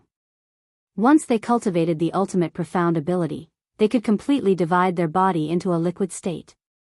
Yaren had wanted to give Elder Ji Xing a surprise, but unfortunately, as soon as Elder Ji Xing entered the tent, Elder Ji Xing drank a part of his body. No matter what part it was a very uncomfortable ending. Furthermore, because he had lost a part of his body, Elder Yaren's recovery time was much faster than before. It wasn't until the next morning that Elder Yaren completely recovered from his liquid state. But the most miserable person was still Elder Ji Xing. Elder Ji Xing threw up all night, and even the makeup on his face was ruined by his vomiting. Considering the lack of manpower in the team and the fact that Elder Ji Xing wasn't in a good state, Elder Ji Xing had no choice but to drop the plan for the time being. The revenge plan, which had originally been scheduled for July 24th on Monday in the 14th week of the semester, had to be postponed for a day. This was a slightly sorrowful attack plan, and this bumpy attack was in fact still going on. It was July 24th on Monday in the 14th week of the semester. When he got up in the morning, Wang Ling's eyelids finally stopped twitching. It seemed like it had been a very, very long time since his eyelid twitched as a warning. It was a sign that something bad was going to happen to him in the near future. The truth was that his eyelids had started twitching in the wee hours of the morning, and had been twitching for a whole 5 hours. Disaster level, 4 stars. This was probably one of the most serious warnings Wang Ling had received since he was a child. The last time he had received a 5-star warning was when he had been 10 years old, when Loopy Toad had fallen from the sky on his way to buy crispy noodle snacks. That scene from 6 years ago was still vivid in Wang Ling's mind. A 5-star warning was a city-level disaster. A 4-star warning, Wang Ling pondered it, and the first thing he thought of was the school. Number 60 High might be in danger. It actually wasn't strange for him to make this guess. On one hand, President Bai was still at large to this day. On the other hand, Wang Ling guessed that Odd Zhua, who had been in the limelight recently and had served as the commander of one case after another, was very likely to become the new target of the Demon Hunters Association's retaliation now that they couldn't find Loopy Toad and their revenge on Little Silver had failed. It was just that given how dangerous the people from the Demon Hunters Association were, dealing with Odd Zhua alone was a little too small of a scale. If they could take revenge on this director Zhua's alma mater, it would definitely inflict even greater psychological trauma on Odd Zhua. Thus, when his eyelid warned him this time, he almost immediately thought of number 60 High and Odd Zhua. Whether it was the school or this disciple of his, he felt that he had to protect both. What a joke. Number 60 High's first semester final exam was just around the corner. For number 60 High to mess up at this critical juncture, they were always late for exams, but never absent. The truth was that Wang Ling had already started to prepare for the final exam. Given number 60 High's teacher's nature, if the exam was postponed, there was an 80% chance that they would change the type of exam questions, and his revision would be for naught. He had spent a lot of time just analyzing the questions these few days. I absolutely can't let anyone ruin the sacred final exam. Wang Ling was exceptionally resolute in his heart. Considering that Audiobook might be in danger, Wang Ling's thoughts stirred. Next to the bed, Jinka turned into a streak of brown light with a whoosh and disappeared. To be on the safe side, Wang Ling felt that it would be better to let Jinka keep watch. After all, the enemy at hand was more cunning, and might already be more than a pair of long johns could protect him. When he left the staff apartment in the morning, Audiobook realized that he was being followed. He and Deputy Director Zhong Lang were sitting in the same car, and both of them could clearly sense the abnormality in the back of the car. Hands on the steering wheel, the driver deliberately took several detours according to Audiobook's instructions, but in the end, the gray van was still following them closely and methodically. Lord Deputy Director, what do we do now? The driver asked helplessly. Audiobook frowned. We've taken so many detours, which are completely different from our usual route to work. They should have already sensed that we've discovered them. There's no point in playing hide and seek like this. Audiobook calmly analyzed the situation. It was obvious that the people following them had come prepared. They knew their usual route to work like the back of their hand, and had probably already grasped a lot of intelligence on them. And it just so happened that Audiobook's car was still under maintenance today, which was why he had taken Zhong Lang's car to the General Administration of 100 schools. Just thinking about it made Audiobook's back break out in a cold sweat. Because it looked like the other party had been watching him for a very long time, as expected, he was still the target. Audiobook sighed. Brother Joie, what should we do now? Zhong Lang asked.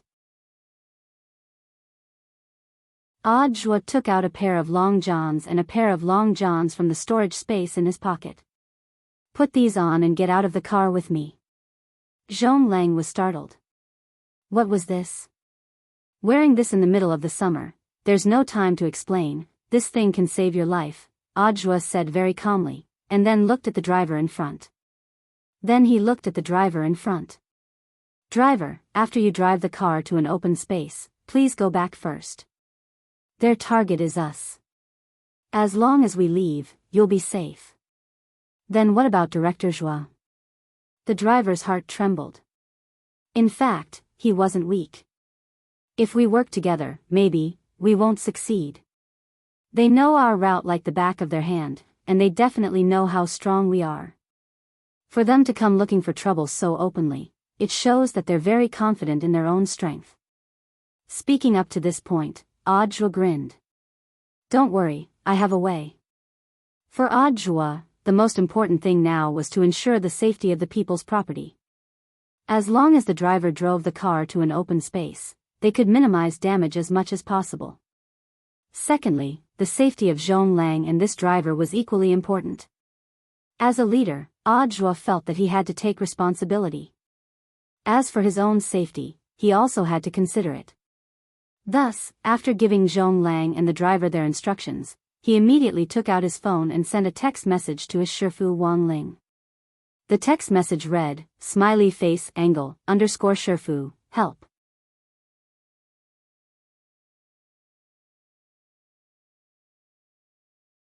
Chapter 663. The demon hunter never thought that he would actually be looked down upon by two stupid golden core cultivators. They were clearly two things that he could crush to death with just a little bit of strength, yet they actually dared to provoke him in front of his face. Elder Yin Jiping, Elder Ji Xing's order is to bring them back. Don't worry, I know that. I won't kill them. The gloomy young man narrowed his eyes at Audiobook. But I have to teach them a lesson first. Since Elder Ji Xing wants them alive, I'll make them half dead first. This demon hunter called Yin Jiping waved his hand and shouted softly, Little Rongnu. Then, a snaking bayonet with 9 bends turned into a stream of black light and appeared in his hand. Seeing this, the driver of the van cursed inwardly. Because this magic weapon was none other than Elder Een Jeeping's life-bonded magic weapon. This was a 9 zigzag bayonet that had harvested the lives of countless people. Because of its special engineering design, once the bayonet pierced the body, it would directly destroy the body's 8 extraordinary meridians and instantly paralyze the nerves. What was even more frightening was that the wounds caused by the bayonet would bleed continuously for a short period of time, and there was no way to stop it. Go! This demon hunter called Elder Een merely raised his hand, and the snaking black bayonet immediately shot forward like a swimming dragon. In order to refine this bayonet, I slaughtered 88 Western dragon-like magic beasts called Rongnu dragons, and used their brains to refine it. The bayonet is covered in poison. Given your realms, you might be able to hold on for more than 10 minutes. This Elder Een sneered. But you should rejoice. Because of Elder Ji Xing's order, I won't let you die so easily.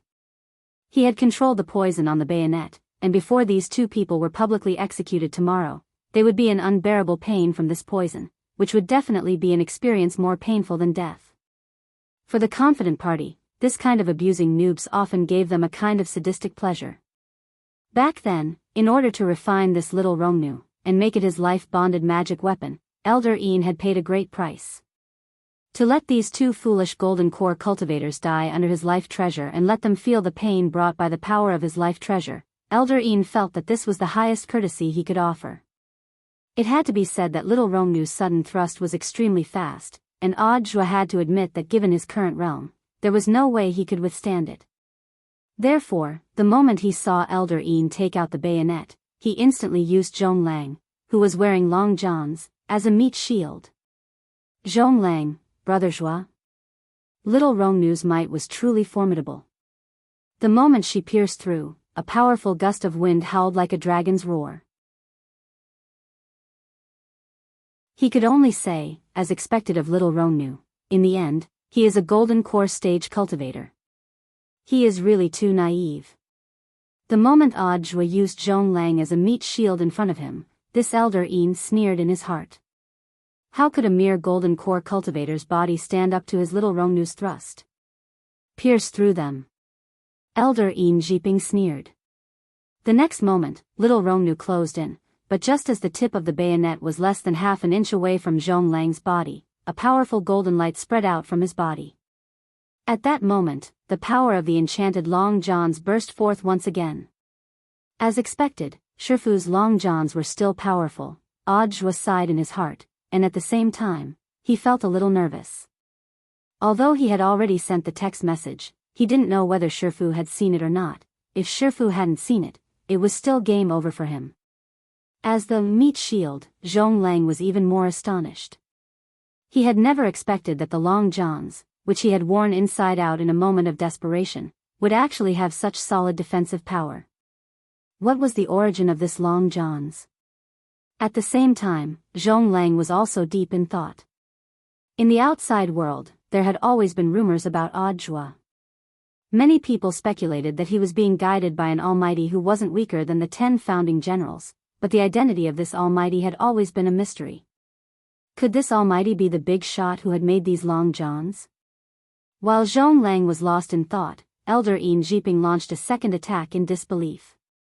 In the end, it was still the long johns that glowed with golden light that blocked little Rongnu's attack. This greatly astonished Elder Een Jeeping. They were just 2 golden core cultivators, how could they have such powerful Daoist robes? At that moment, Audiobook's heart was on the verge of collapse. Relying on the long johns now, he could barely stall for time, but it was clear that this wasn't a long-term solution, because in the end, there was only one set of enchanted long johns. But just as Audiobook's heart was being tormented, in the next moment, he suddenly saw a streak of brown spiritual light flying toward him at an extremely fast speed. That was, Audiobook's eyes instantly widened. On the other side, Elder Yin's expression was very unsightly. What on earth is that Daoist robe you're wearing? Elder Een frowned deeply. He was annoyed that his attacks had failed twice in a row. He looked at Audiobook with a crafty look in his eyes. But while this Taoist robe is strong, it seems like there's only one. Elder Ian was quick-witted enough to see through this situation. In the next moment, he adjusted his attack and aimed little Romnu at Audjwa, intending to start with him first.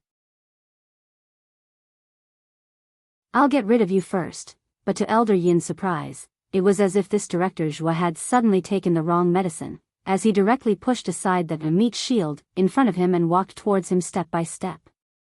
That wasn't right. This momentum wasn't right. It shouldn't be like this. Vaguely, Elder Ian sensed that something wasn't right. Could it be that there was some kind of conspiracy here? He almost subconsciously took a step back, his heart full of questions. A few seconds ago, this golden core cultivator had clearly been hiding behind someone else.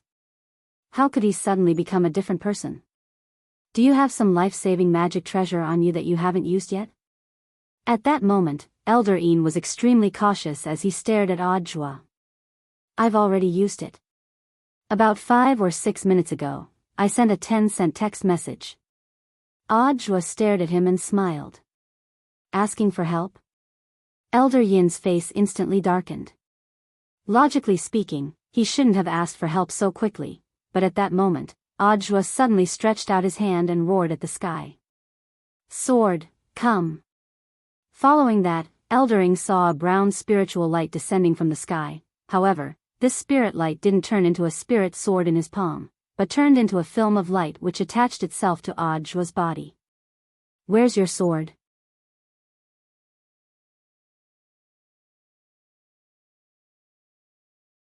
Chapter 664.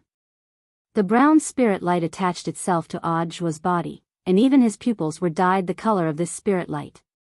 His aura almost instantly changed, and his subtle breathing gave off a heavy sense of oppression. Elder Ian Jiping couldn't help breaking out in a cold sweat. That brown spirit light just now had been too fast, and even with his dynamic vision, he had only been able to see a blurry trajectory.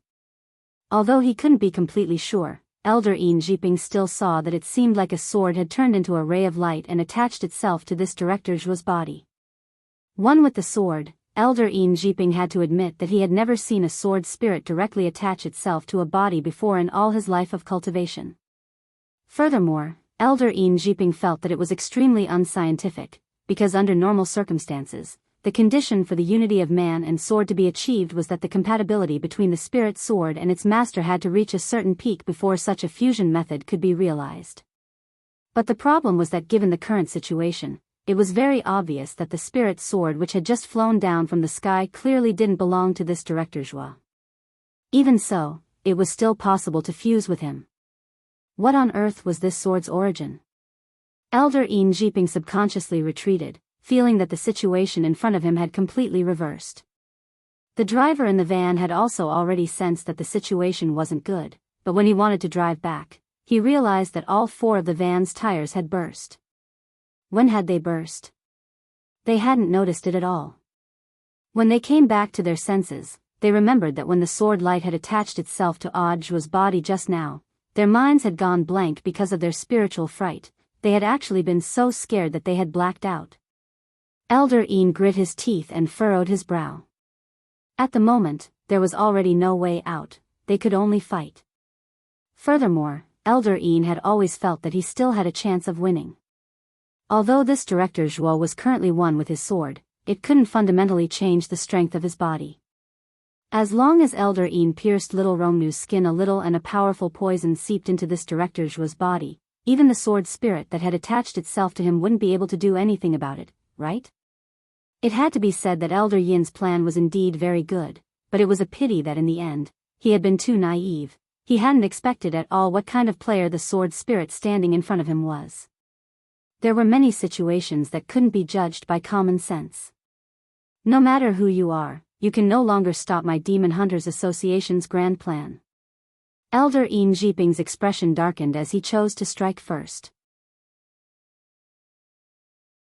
He manipulated little Romnu to turn into a stream of light and swiftly thrust it at Audjwa's chest. But before this light could get close, Elder Ian Jiping saw Director Zhua, who was possessed by the sword spirit, calmly stretch out an index finger to hold little Romnu against his body. Jinka's first impression of little Rongnu's sudden thrust was, so weak. It was so weak that Jinka couldn't find any adjectives to describe it. This was a far cry from when he had possessed grenade-throwing senior immortal's body and fought evil sword god back then. At the very least, evil sword god's attack had tickled Jinka a little, but it could be said that this kind of attack didn't have any lethality at all. It could even be said to be completely useless.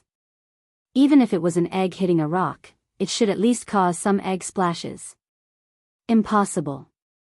Elder Een Jeeping screamed in his heart. There was no way a golden core cultivator could withstand this kind of attack with his physical strength. Of course, there was another explanation, and that was that it wasn't little Rongnu's body that had blocked little Rongnu's thrust, but the protective sword chi around Director Joie. So that was it. After discovering this secret, Elder Een Jeeping smiled sinisterly in his heart. Jinka, who was attached to Odd Joie, maintained an expressionless expression from beginning to end. He felt that this little sword spirit was still a little too young, and had no idea at all how poisonous his little Rongnu was. Brother sword spirit, if you think you can defend against my little Rongnu's poison with sword chi alone, then you're really too naive. Back then, in order to create this highly poisonous killing weapon, I slaughtered 88 female Rongnu dragons and extracted their poisonous blood essence to refine it. Elder Een Jeeping sneered. The spells he cultivated were famous for being insidious. Even back then, in order to refine this little Rongnu into his life-bonded magic treasure, he had constantly modified his own body. Elder Een Jeeping hadn't planned to use this move at first, but in the face of this protective sword chi that couldn't break through his defenses, he had no choice but to use this hidden trick. He took off his clothes from the upper half of his body and bared his arms. Then, Jinka, who was attached to Odd Joie's body, saw that this Elder Yin's arms were actually covered in pitch-black patterns, like a zebra. Then, Jinka saw Elder Een Jeeping chant in a low voice, and the pattern instantly started to spin, forming a spiral force that condensed in his hands.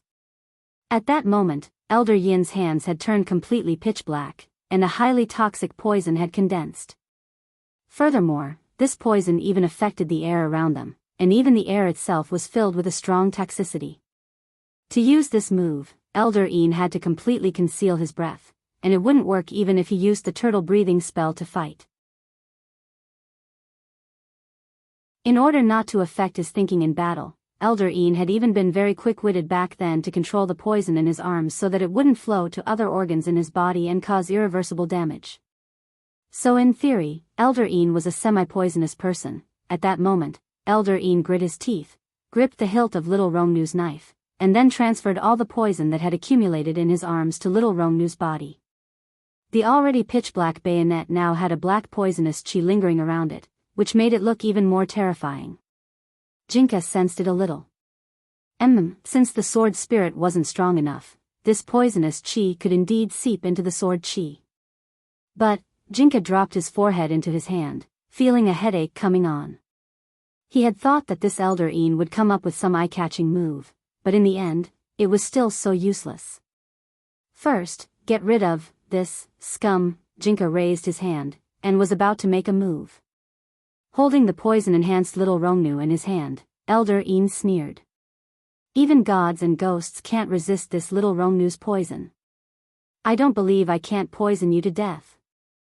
Who knew if it was out of habit, but before Elder Een made his move, he licked little Rongnu's body with his tongue. Jinka, a few seconds later, Elder Yin's face turned deathly white, and he frothed at the mouth as he fell to the ground dead.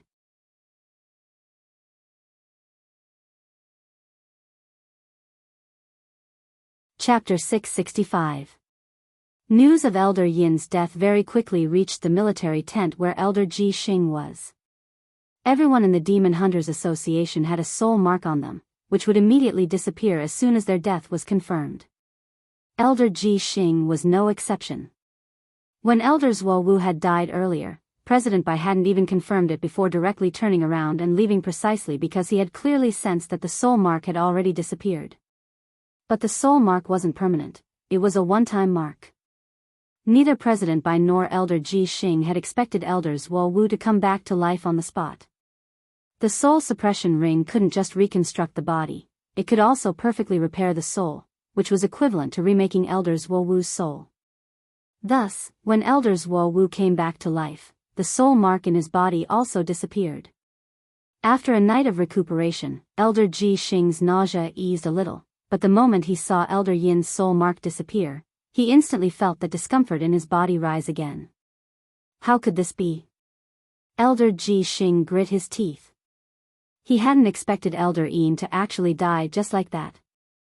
In order to capture Odd Zhuo before the operation, the Demon Hunters Association had long since investigated Director Zhuo's route to work to ensure that they would strike when the other party's defenses were at their weakest. Elder Yin had always been a decisive person, and coupled with Little Rongnu's swift and violent attacks, taking down 2 golden core cultivators should have been as easy as snapping a finger. But in the end, Elder Yin had still died. This operation to capture Odd Zhuo Wu this time was just an impromptu act after the plan had been delayed. Because of what had happened to Elder Ji Xing last night, the plan had been delayed by a day.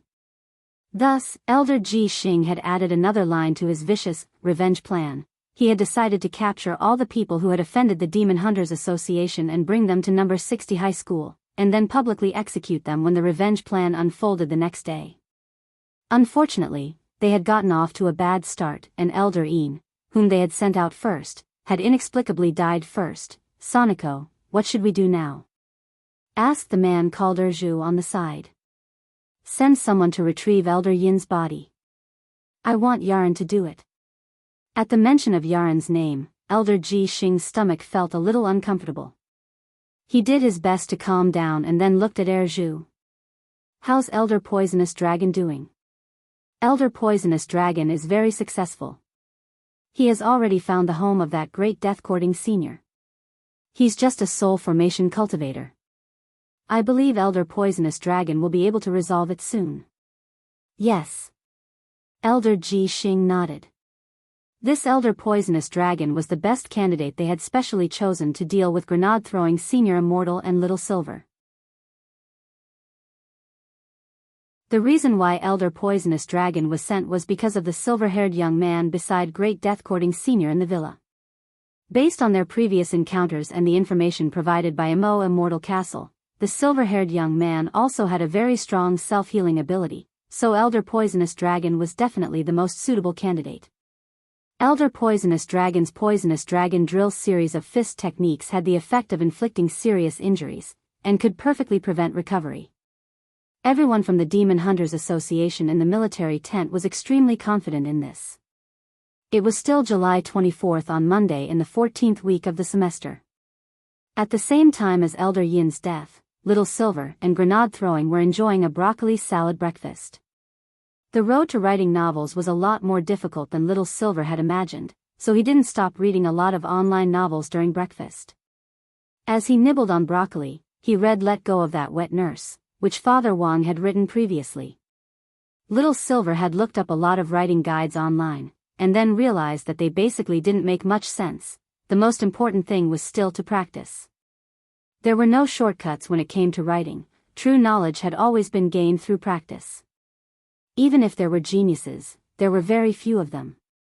Take cultivation geniuses for example. How many people in the world could be as monstrous as Master? Therefore, people still had to have genuine ability and learning. Relying on swindling, cheating, and copying and pasting definitely wouldn't work. For example, there was a live streamer called Dean on a live streaming platform who used other people's voices to sing live, and even the songs he uploaded were copied and pasted from other singers before uploading them. He even insisted that they were his own. If you didn't want people to know about it, then don't do it. Without genuine talent, you wouldn't be able to pretend to be an elephant for long. Little Silver didn't know how the orphanage Dean was doing now. He decided to do a search after breakfast to see if this live streamer was dead or not. As he ate breakfast, Little Silver also started to rethink his theme. Although Little Silver felt like a masterpiece of déjà vu for the opening chapter he had written yesterday, it still felt very conventional. So Little Silver simply deleted everything and gave up. There was a good saying, without destruction, there can be no construction. What are you thinking about? Grenade-throwing Senior Immortal found it a little funny to see Little Silver racking his brains. The previous theme didn't work. I'm thinking of a new one, Little Silver replied solemnly. How about I write a novel about collars? Grenade-throwing senior immortal. Little Silver, for example, the protagonist has an ancestral collar, which is connected to a chain. Whoever pulls on this chain will have their abilities copied by the collar. Then, the person who puts on the collar will get all the abilities stored in the collar. Furthermore, they can bestow the collar's abilities on other people. That's the legendary all-for-one. Grenade-throwing senior immortal, Little Silver, how about it? Say something, grenade-throwing. If it doesn't work, we can modify it again. If you don't think the collar setting is good enough, we can change it to a toilet seat. Grenade-throwing senior immortal, Little Silver, I've already thought of a name for the protagonist. Let's call it Silver Stalks Out of Time. But stalks. The corners of grenade-throwing senior immortal's mouth twitched. Silver. Silver stalks out of time. Silver is my surname, it also has a deep meaning. Silver stalks out of time refers to a time when the protagonist sat on the toilet for a very long time because of constipation. In the end, he accidentally squatted on the toilet for a very long time and became the person who used the toilet the longest in the world. From then on, the protagonist Silver Stalks Out of Time accidentally obtained the ability to copy the abilities of people who squat on the toilet at the same time.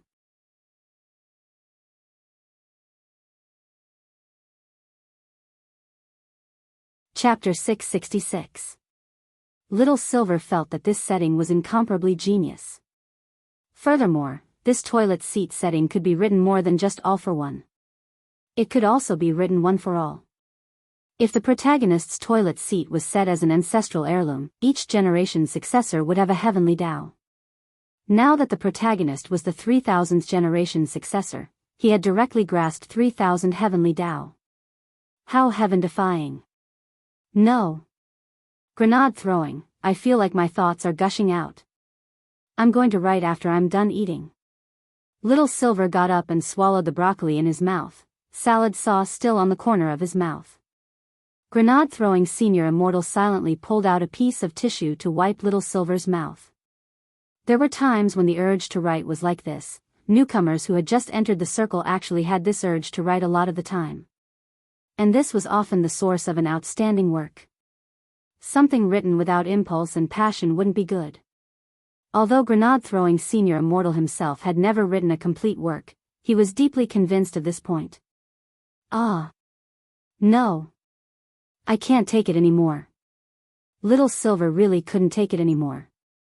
He hadn't even finished eating the broccoli in the bowl, but he already couldn't help getting up. He looked like he was going to jump up to the second floor. Seeing this, grenade-throwing senior immortal hurriedly pounced on Little Silver and desperately pressed down on his shoulder with a horrified expression. Take the stairs. There had been several times when Little Silver had dug several holes in the villa to get up and down the stairs quickly. Little Silver, not long after Little Silver went upstairs, grenade-throwing senior immortal turned around to clean up the dishes. Because Little Silver could eat a lot, the broccoli salad had been mixed in a bowl recently.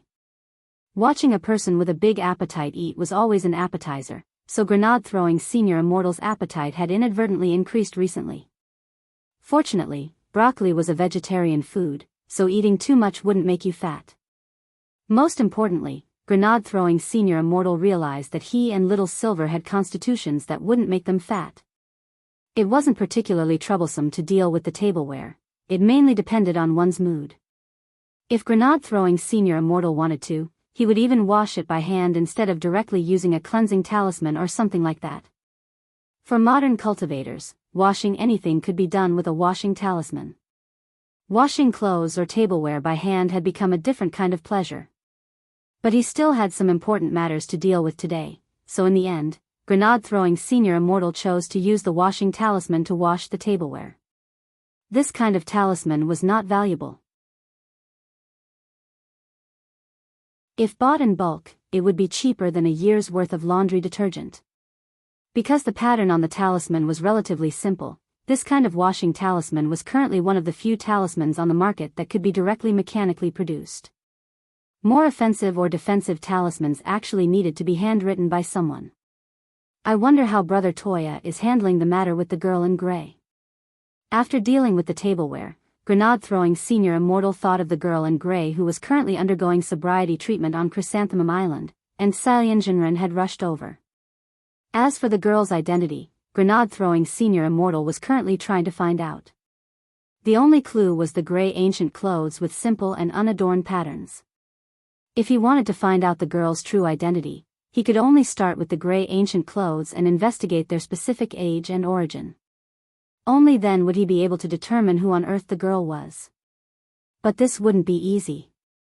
Last night, Grenade-throwing senior immortal had used his alternate account to take a screenshot of the pattern on the ancient clothes and post it on the cultivation forum for help. He hadn't taken a picture of the girl, nor had he taken a picture of the ancient clothes in its entirety. He just wanted to try asking in the forum, who knew, a big shot who happened to be passing by might know. At this point in time, Grenade-throwing senior immortal guessed that there would already be a lot of replies in the forum, and was about to take a look when Audiobook suddenly called. Grenade-throwing senior immortal directly picked up the call. "Brother Joie? What's up? I was attacked on my way to work. It was someone from the Demon Hunters Association," said Audiobook. "What's the situation?" Grenade-throwing senior immortal took a deep breath and was very calm. Although Audiobook had said that he had been attacked, the fact that he could call him now meant that the attacker had probably already been dealt with. It's a good thing Shifu sent Lord Jinka to get here in time, otherwise the consequences would have been unimaginable. Audiobook sighed and told Grenade-throwing senior immortal what they currently knew. They've gathered a group of cultivators who have returned from abroad from Sun Island who are proficient in ninjutsu, and plan to launch a retaliatory attack on number 60 High tomorrow. Then why would they retaliate against you? I'm also the scapegoat for the Demon Hunters Association incident this time. Oh, no, the chief commander. They definitely want to retaliate against me. Also, I'm a senior at number 60 High. The attacker's goal was to capture me alive, and then bring me to number 60 High for a public execution tomorrow, said Audiobook. Grenade-throwing senior immortal broke out in a sweat when he heard this. This bunch of people were too vicious. They actually did whatever they wanted. Audiobook, I'm calling senior immortal to remind you to be careful today. Since that elder Zhuo Wu was able to come looking for you, maybe you're also part of his revenge plan. Alright, thank you, Brother Joie. I'll be careful. Grenade-throwing senior immortal nodded and then hung up. Just as he put down the phone, Grenade-throwing senior immortal suddenly felt a cold murderous intent behind him. Grenade-throwing senior immortal, wasn't this too fast? As soon as Grenade-throwing senior immortal turned around, sure enough, he saw a man standing in the courtyard on the first floor. The man's face and ears were very pointed, and his figure was thin. His half-closed eyes revealed an extremely cold murderous intent. The most frightening thing was that the corners of his mouth were so wide that they almost reached his earlobes. Elder Poisonous Dragon gave a very terrifying smile. May I ask, are you Great Death-courting Senior? Grenade-throwing Senior Immortal, who are you? Without saying anything, Elder Poisonous Dragon stretched out his hand in the next moment, and his entire right hand abruptly elongated like a spiral. With a strange purple electric light, it pierced through the garden and opened a big hole in Grenade-throwing Senior Immortal's chest. When Elder Poisonous Dragon drew his hand back, he still had that strange smile on his face, and his hand was covered in dark red blood. He licked the blood off his hand and looked at Great Death-courting Senior in front of him, which he had made a big hole in, and laughed cruelly. It's said that villains die because they talk too much, but I'm different. As long as I confirm your identity, I'll make a move right away without hesitation. Remember, my name is Poisonous Dragon. Then, he stepped directly into the house from the garden and fixed his gaze on the second floor. There was still someone there that he needed to deal with, but just as Elder Poisonous Dragon was about to move, a hand suddenly rested on his shoulder. It was Grenade-throwing Senior Immortal's hand. Elder Poisonous Dragon was shocked. You, Grenade-throwing Senior Immortal grinned. My apologies, you were talking to yourself for a long time just now, so I didn't want to disturb you. I just pretended to be dead on the ground for a while. So you're called Poisonous Dragon? Impossible. How can you still be alive? Elder Poisonous Dragon had a look of disbelief on his face as he cried out in alarm, "I clearly directly stabbed you from the front."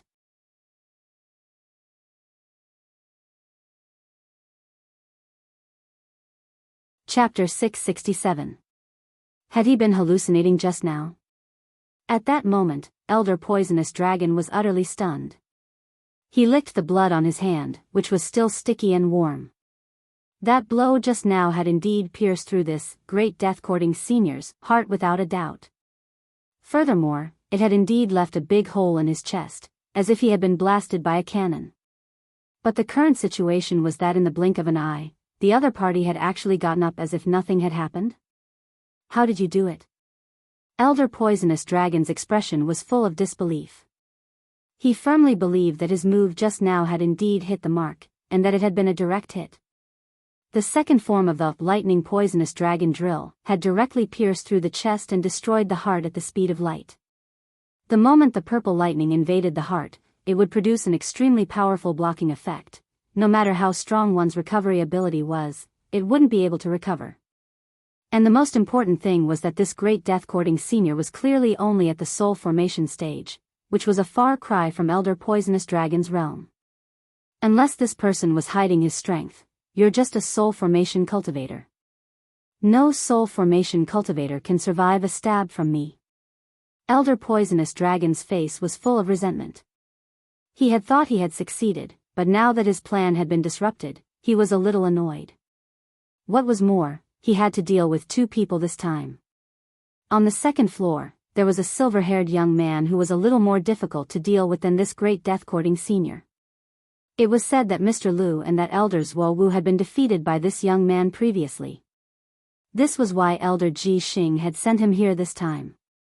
He was stronger than Mr. Liu and Elder Zhuo Wu, and most importantly, he didn't hesitate in his attacks. Elder Poisonous Dragon didn't believe it. He gritted his teeth and his right hand transformed again. This time, Grenade-throwing Senior Immortal could clearly see that this was a spell that could transform the body, and Elder Poisonous Dragon's Lightning Poisonous Dragon Drill move was to turn his hand into a drill. It looked a little like mercury, but it was very hard and at the level of a holy weapon. At that moment, Elder Poisonous Dragon's left and right hands had turned into giant drills, and with a violent surge of purple lightning, they pierced toward Grenade-throwing Senior Immortal. Because the body could change shape, Elder Poisonous Dragon's arms could extend like rubber men. Grenade-throwing Senior Immortal had never seen this move before, but from a cultivation theoretical point of view, this kind of shape-shifting technique definitely couldn't be achieved by relying on magic alone. Thus, Grenade-throwing Senior Immortal thought of another possibility: implanting a life-bonded magic treasure. Elder Poisonous Dragon's magic weapon should have the ability to freely transform his body into various materials, and it was very likely that Elder Poisonous Dragon had implanted this magic weapon into his body so that he could use it in combination with spells. Go to hell. Elder Poisonous Dragon took a stance and muttered. Poisonous dragon drills appeared in both his hands at the same time, and they pierced Grenade-throwing Senior Immortal's chest and head. Double drills. This time, it was even more violent than the first time, and it was extremely fast. When Elder Poisonous Dragon retracted his hand, there wasn't even a trace of blood on his hand. The energy that erupted from the Poisonous Dragon drill was too strong. It directly crushed the head and torso, and wherever it passed, the blood evaporated and the body was destroyed almost as easily as crushing dry weeds and smashing rotten wood. When Elder Poisonous Dragon withdrew his hand, he confirmed that this great death-courting senior had been completely killed by his second attack before he heaved a deep sigh. He had now completely destroyed the upper half of this great death-courting senior's upper body, and only his two long legs were left. It would really be strange if he could survive in this state. Any resurrection spell had a core, which was usually either the head or the heart. Even if this great death-courting senior had set up a resurrection spell in his body as a precaution, this time, Elder Poisonous Dragon's double drills had directly pierced through his chest and head. There was absolutely no chance of him surviving. After doing all this, Elder Poisonous Dragon withdrew his hand and couldn't help wiping the sweat from his forehead. He hadn't expected to succeed today. It had taken him so much effort to deal with a soul formation cultivator. He stared at grenade-throwing Senior Immortal's upper body and snorted coldly. "Ha! If you die to this old man's Audi double drills, your cultivation journey won't have been in vain." After saying that, Elder Poisonous Dragon turned to leave to the second floor. However, he had just taken a step when a hand landed on his shoulder again. "Be gentle. It hurts." Elder Poisonous Dragon? Equals. Was this person an unkillable cockroach? The person he wanted to kill was Great Death-Courting Senior. Not Great Death-Courting Senior. Grenade-throwing Senior Immortal rubbed his head.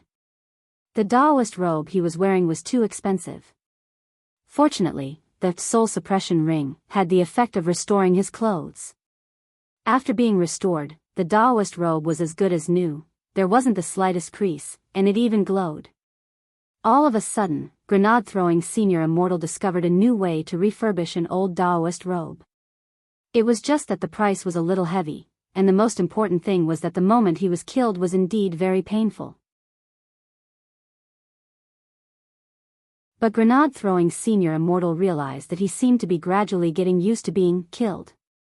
He didn't know if it was because his entire body had been directly destroyed by evil sword god the first time, but Elder Poisonous Dragon's poisonous dragon drill didn't hurt as much as it had the first time. In fact, grenade-throwing Senior Immortal had looked for Little Silver previously and wanted him to kill him repeatedly to test out the soul suppression ring's characteristics. In the end, Little Silver refused to do it no matter what. Now, grenade-throwing Senior Immortal realized that this Elder Poisonous Dragon's arrival was a great opportunity to test out the ring's performance. Nowadays, there weren't many villains who didn't talk much and only fought. Grenade-throwing Senior Immortal felt that he had to cherish this opportunity. Elder Poisonous Dragon looked at grenade-throwing Senior Immortal, who had been resurrected on the spot. You don't need to say anything, Elder Poisonous Dragon." Grenade-throwing Senior Immortal looked at him expectantly, and there was even a little excitement on his face as he grabbed Elder Poisonous Dragon's hand. "Elder Poisonous Dragon, grenade-throwing Senior Immortal, what other tricks do you have? Use them all." Elder Poisonous Dragon suddenly felt that this Great Death-Courting Senior in front of him seemed to have a very serious tendency towards masochism. He was about to go crazy. Then, flustered and exasperated, Elder Poisonous Dragon increased the intensity of his blows and gave grenade-throwing Senior Immortal a poisonous dragon drill set. 5 minutes later, Elder Poisonous Dragon braced his hands on his knees as he panted. Looking at grenade-throwing Senior Immortal who had once again been perfectly resurrected in front of him, he looked like he had already been toyed with. "Great Death-Courting Senior? Why can't I kill you?" Grenade-throwing Senior Immortal clapped his hands. "The one you want to kill is Great Death-Courting Senior. What does that have to do with me?"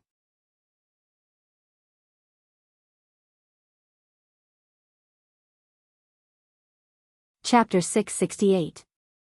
It was just a mere soul formation cultivator, but he was actually helpless.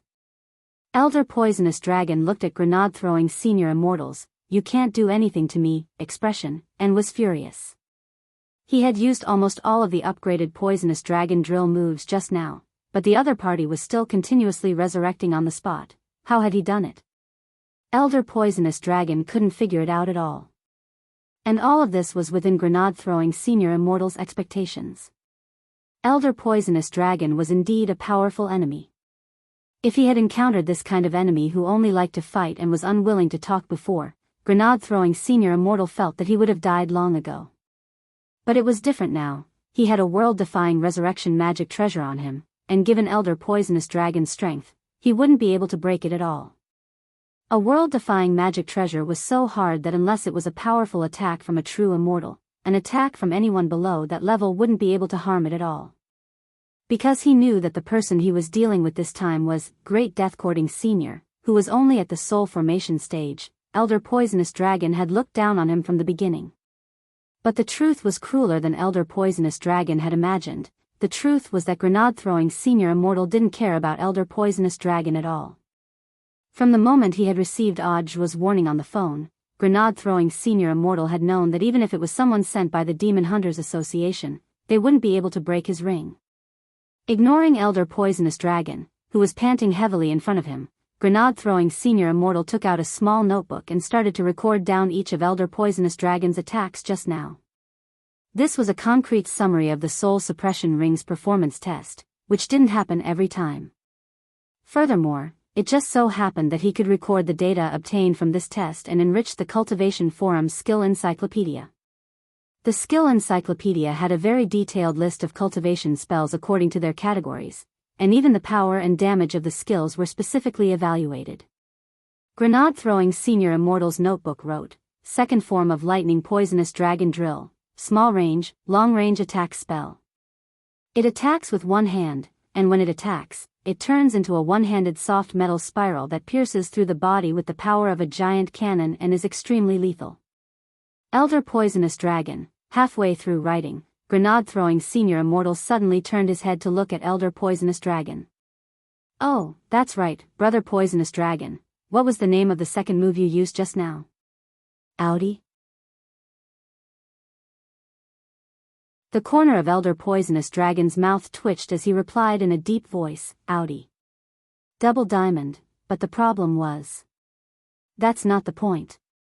How did he become Brother Poisonous Dragon? Who's your brother? But grenade-throwing senior immortal didn't care about Elder Poisonous Dragon's dark expression at all, and solemnly made all kinds of notes in front of him. As the owner of the Cultivation Forum, it was the responsibility of the website administrator to provide the forum with abundant information in a timely manner. At this moment, Elder Poisonous Dragon had a mental breakdown. To be honest, he kind of regretted accepting this mission. Although he had long heard that this great death-courting senior was a real weirdo, he didn't expect that he was actually of the highest quality. He was an extremely vicious and evil person. Someone who wanted to take his life. But the other party actually completely ignored him and began to take notes seriously. Elder Poisonous Dragon, what are you doing? Collecting information and then updating the forum's database. Grenade-throwing senior immortal answered truthfully, then looked at Elder Poisonous Dragon with a smile. Brother Poisonous Dragon, thank you very much for providing valuable data on the Cultivation Forum Skills Bank. Are you ignoring me? Are you kidding me? I'm the one who's here to kill you. Elder Poisonous Dragon couldn't take it anymore, and in the next moment, powerful spirit energy erupted from his body. Grenade-throwing senior immortal was blank for a moment, then hurriedly put away his little notebook. I know. Elder Poisonous Dragon, grenade-throwing senior immortal, but can you kill me? In any case, you're here to carry out a mission. How about you start with the one upstairs? Elder Poisonous Dragon grit his teeth. He was already 100% sure that this grenade-throwing senior immortal in front of him wasn't normal, extremely so. And for some reason, he actually felt a trace of fear. He even started to doubt this great death-courting senior's true realm. Rumor had it that this great death-courting senior was at the soul formation stage, but Elder Poisonous Dragon now felt that it was very likely that this great death-courting senior was hiding his realm. One had to know that if this person was really just a soul formation stage cultivator, then he was way too calm. In Huaxiao Nation, there were only a handful of true immortals, and no more than 100 itinerant immortals. Overseas elites like them, who had undergone professional training from the Demon Hunters Association, were the cream of the crop among itinerant immortals. In front of them, this great death-courting senior actually didn't feel the slightest bit nervous. This was enough to prove that this person definitely dealt with cultivators of higher standards frequently, which was why he could ignore the oppressive aura they exuded. Thinking this, Elder Poisonous Dragon couldn't help breaking out in a cold sweat. How could someone who dealt with true immortal bigwigs on a regular basis walk with this group of people if he didn't have some skill? There was something wrong with this great death-courting senior. Elder Poisonous Dragon suddenly didn't want to make a move. He turned his gaze to the second floor, then fixed it on grenade-throwing senior immortal. Stand here and don't move. I can let you off today, but I must kill the people on the second floor today. Grenade-throwing senior immortal nodded and smiled. Go ahead, Elder Poisonous Dragon was furious. In the end, he had just stepped onto the stairs when a snow-white foot had already stepped on his face and instantly sent him flying. The noise on the first floor just now had been too loud, which made Little Silver very uncomfortable. It was only when he sensed that it turned out someone had invaded. He was now in the middle of writing. His creative train of thought had been disturbed by the noise on the first floor, and Little Silver's heart was burning with rage. "Who are you? Can't you be quiet? Don't you know I'm writing a book?" Little Silver scratched his silver hair, feeling a little annoyed. His thoughts had been gushing up the stairs just now, but in the end, everything in his mind had been thrown into disarray. When he came down the stairs, he happened to see someone he didn't know charging up, so Little Silver straightaway gave him a flying kick. This kick was very powerful, although it was just an ordinary attack from Little Silver. Elder Poisonous Dragon was directly smashed into the wall. Kicked in the face, Elder Poisonous Dragon instantly flew into a rage. "You're courting death." He used the same old trick as he used his lightning poisonous dragon drill once more. Taking into account the silver-haired young man's powerful recovery ability, Elder Poisonous Dragon didn't hold back in his attack this time. He aimed purely at Little Silver's chest and didn't hold back at all as he pierced through it. Not good. Scared now? You're dead meat."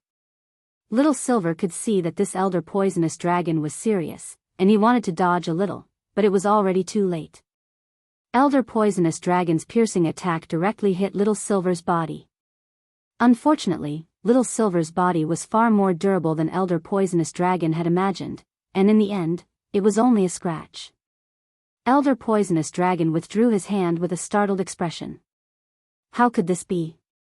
When he came back to his senses, he saw this silver-haired young man wearing a collar staring at him with a face full of longing. Little Silver, so comfortable, Elder Poisonous Dragon?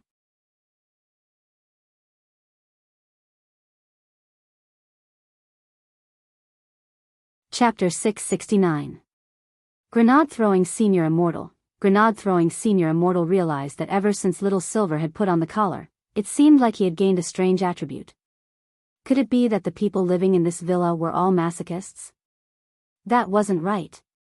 Although Grenade-throwing Senior Immortal had begged Elder Poisonous Dragon to kill him just now, that had been for a purpose, to test the collar's performance. How could a normal person get pleasure from a small candle and a leather whip? Right. He wasn't a masochist. Instead, he was a normal person who had to sacrifice himself for his job. At this thought, Grenade-throwing Senior Immortal felt a lot better. But the question was, when had Brother Silver's strange masochistic attribute awakened? Grenade-throwing Senior Immortal was very puzzled. Could it be that it was because of the Tao that Brother Silver awakened this strange attribute? Now, Elder Poisonous Dragon really regretted taking part in this operation. He was now basically certain that he had run into two big perverts, who liked to be beaten up, and the kind that couldn't be killed no matter what. Putting aside this great death-courting senior who had mysteriously resurrected countless times, even this silver-haired young man in front of him was much stronger than he had imagined. The move he had unleashed with full power just now hadn't even pierced through the other party's body. How could this be? Elder Poisonous Dragon's first reaction was that Immortal Castle's information was most likely wrong. All the Demon Hunters Association's operations this time. The source of the information had come from Immortal Castle. This report contained everything the Demon Hunters Association wanted to know, and this silver-haired young man's information was within it. And Elder Poisonous Dragon was the best candidate chosen based on this information. But the problem was that Elder Poisonous Dragon was now in a very awkward situation. He couldn't beat these two people at all. Elder Poisonous Dragon's Adam's apple bobbed and a few drops of cold sweat trickled down his forehead. In this situation, if he went back to report on his mission like this, he would definitely become a laughing stock. There's no other way, I can only use my final trump card. At that moment, Elder Poisonous Dragon's expression suddenly darkened. With one look, Grenade-throwing Senior Immortal knew that this wasn't a simple matter. Brother Silver, be careful. Little Silver crossed his arms, looking as if he didn't mind things getting out of hand. After his initial exchange with Elder Poisonous Dragon just now, he had already sensed this Elder Poisonous Dragon's overall strength. He was indeed stronger than Mr. Lu and Elders Wo Wu back then. However, he had also been cultivating these few days. Although he was now addicted to writing novels, he hadn't neglected his cultivation for a single day. He hadn't even digested all the crispy noodle snacks Master had given him. Once all the crispy noodles were digested and absorbed, his strength would increase by another level. In fact, with the help of crispy noodle snacks, Little Silver was improving every day. A pack of crispy noodle snacks would instantly fill Little Silver with abundant spirit energy, and in this state, a holy beast's cultivation speed would be a full 50 times faster than that of a cultivator cultivating in seclusion in a blessed land with good feng shui. Hence, Little Silver was much stronger than when he had captured Mr. Lu not long ago. Thus, Little Silver urgently needed to find an evenly matched opponent to test his strength. In the end, this elder poisonous dragon just happened to come knocking on his door. Although he wasn't too happy about being interrupted while writing his novel, it was still a rare opportunity to practice. Not a loss. You should have a stronger move, right?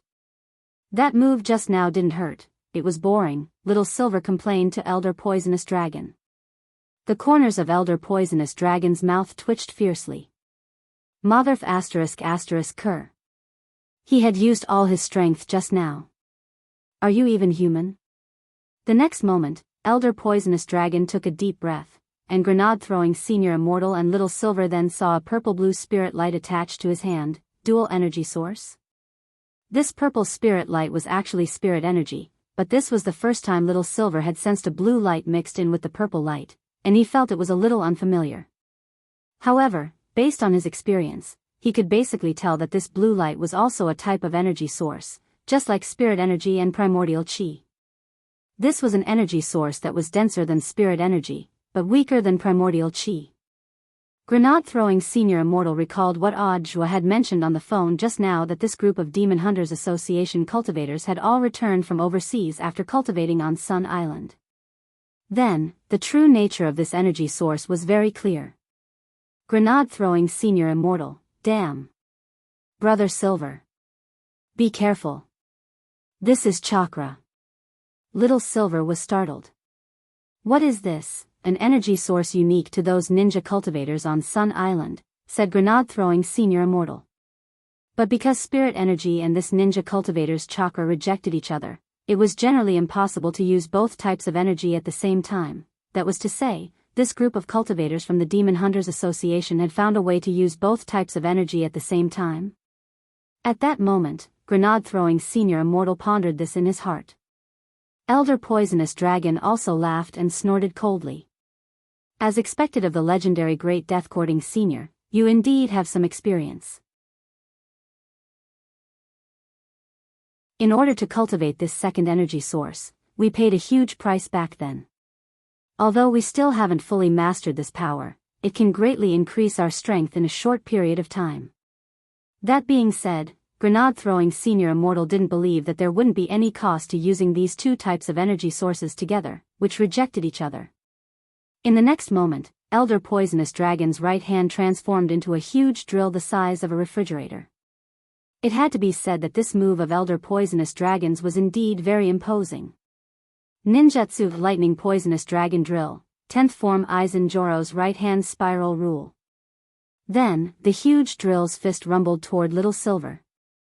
This was indeed a powerful strike. Little Silver frowned as he stood ready for battle. Little Silver then bared his chest and directly met Elder Poisonous Dragon's drill head-on. There was still a hint of shyness on his face. Please give me more. When the two collided, there was an intense sound of metal ripping, like when a house was being renovated. 10 minutes later, Elder Poisonous Dragon completely gave up. His hands were so sore. Even more tired than taking a piss. This time, Elder Poisonous Dragon was really a little scared. He completely lost the domineering, awe-inspiring attitude he had when he had barged in earlier and directly attacked without saying a word. Because he knew that he couldn't kill these two people at all. Elder Poisonous Dragon, what do you want? Little Silver, grenade-throwing Senior Immortal. Grenade-throwing Senior Immortal was directly alarmed. A criminal who had trespassed on private property actually asked them what they wanted? As a scoundrel, you should bring out your imposing manner. You're tuning into the Dreamy Love Stories YouTube channel. Don't forget to subscribe and join us on this journey to catch the most captivating stories.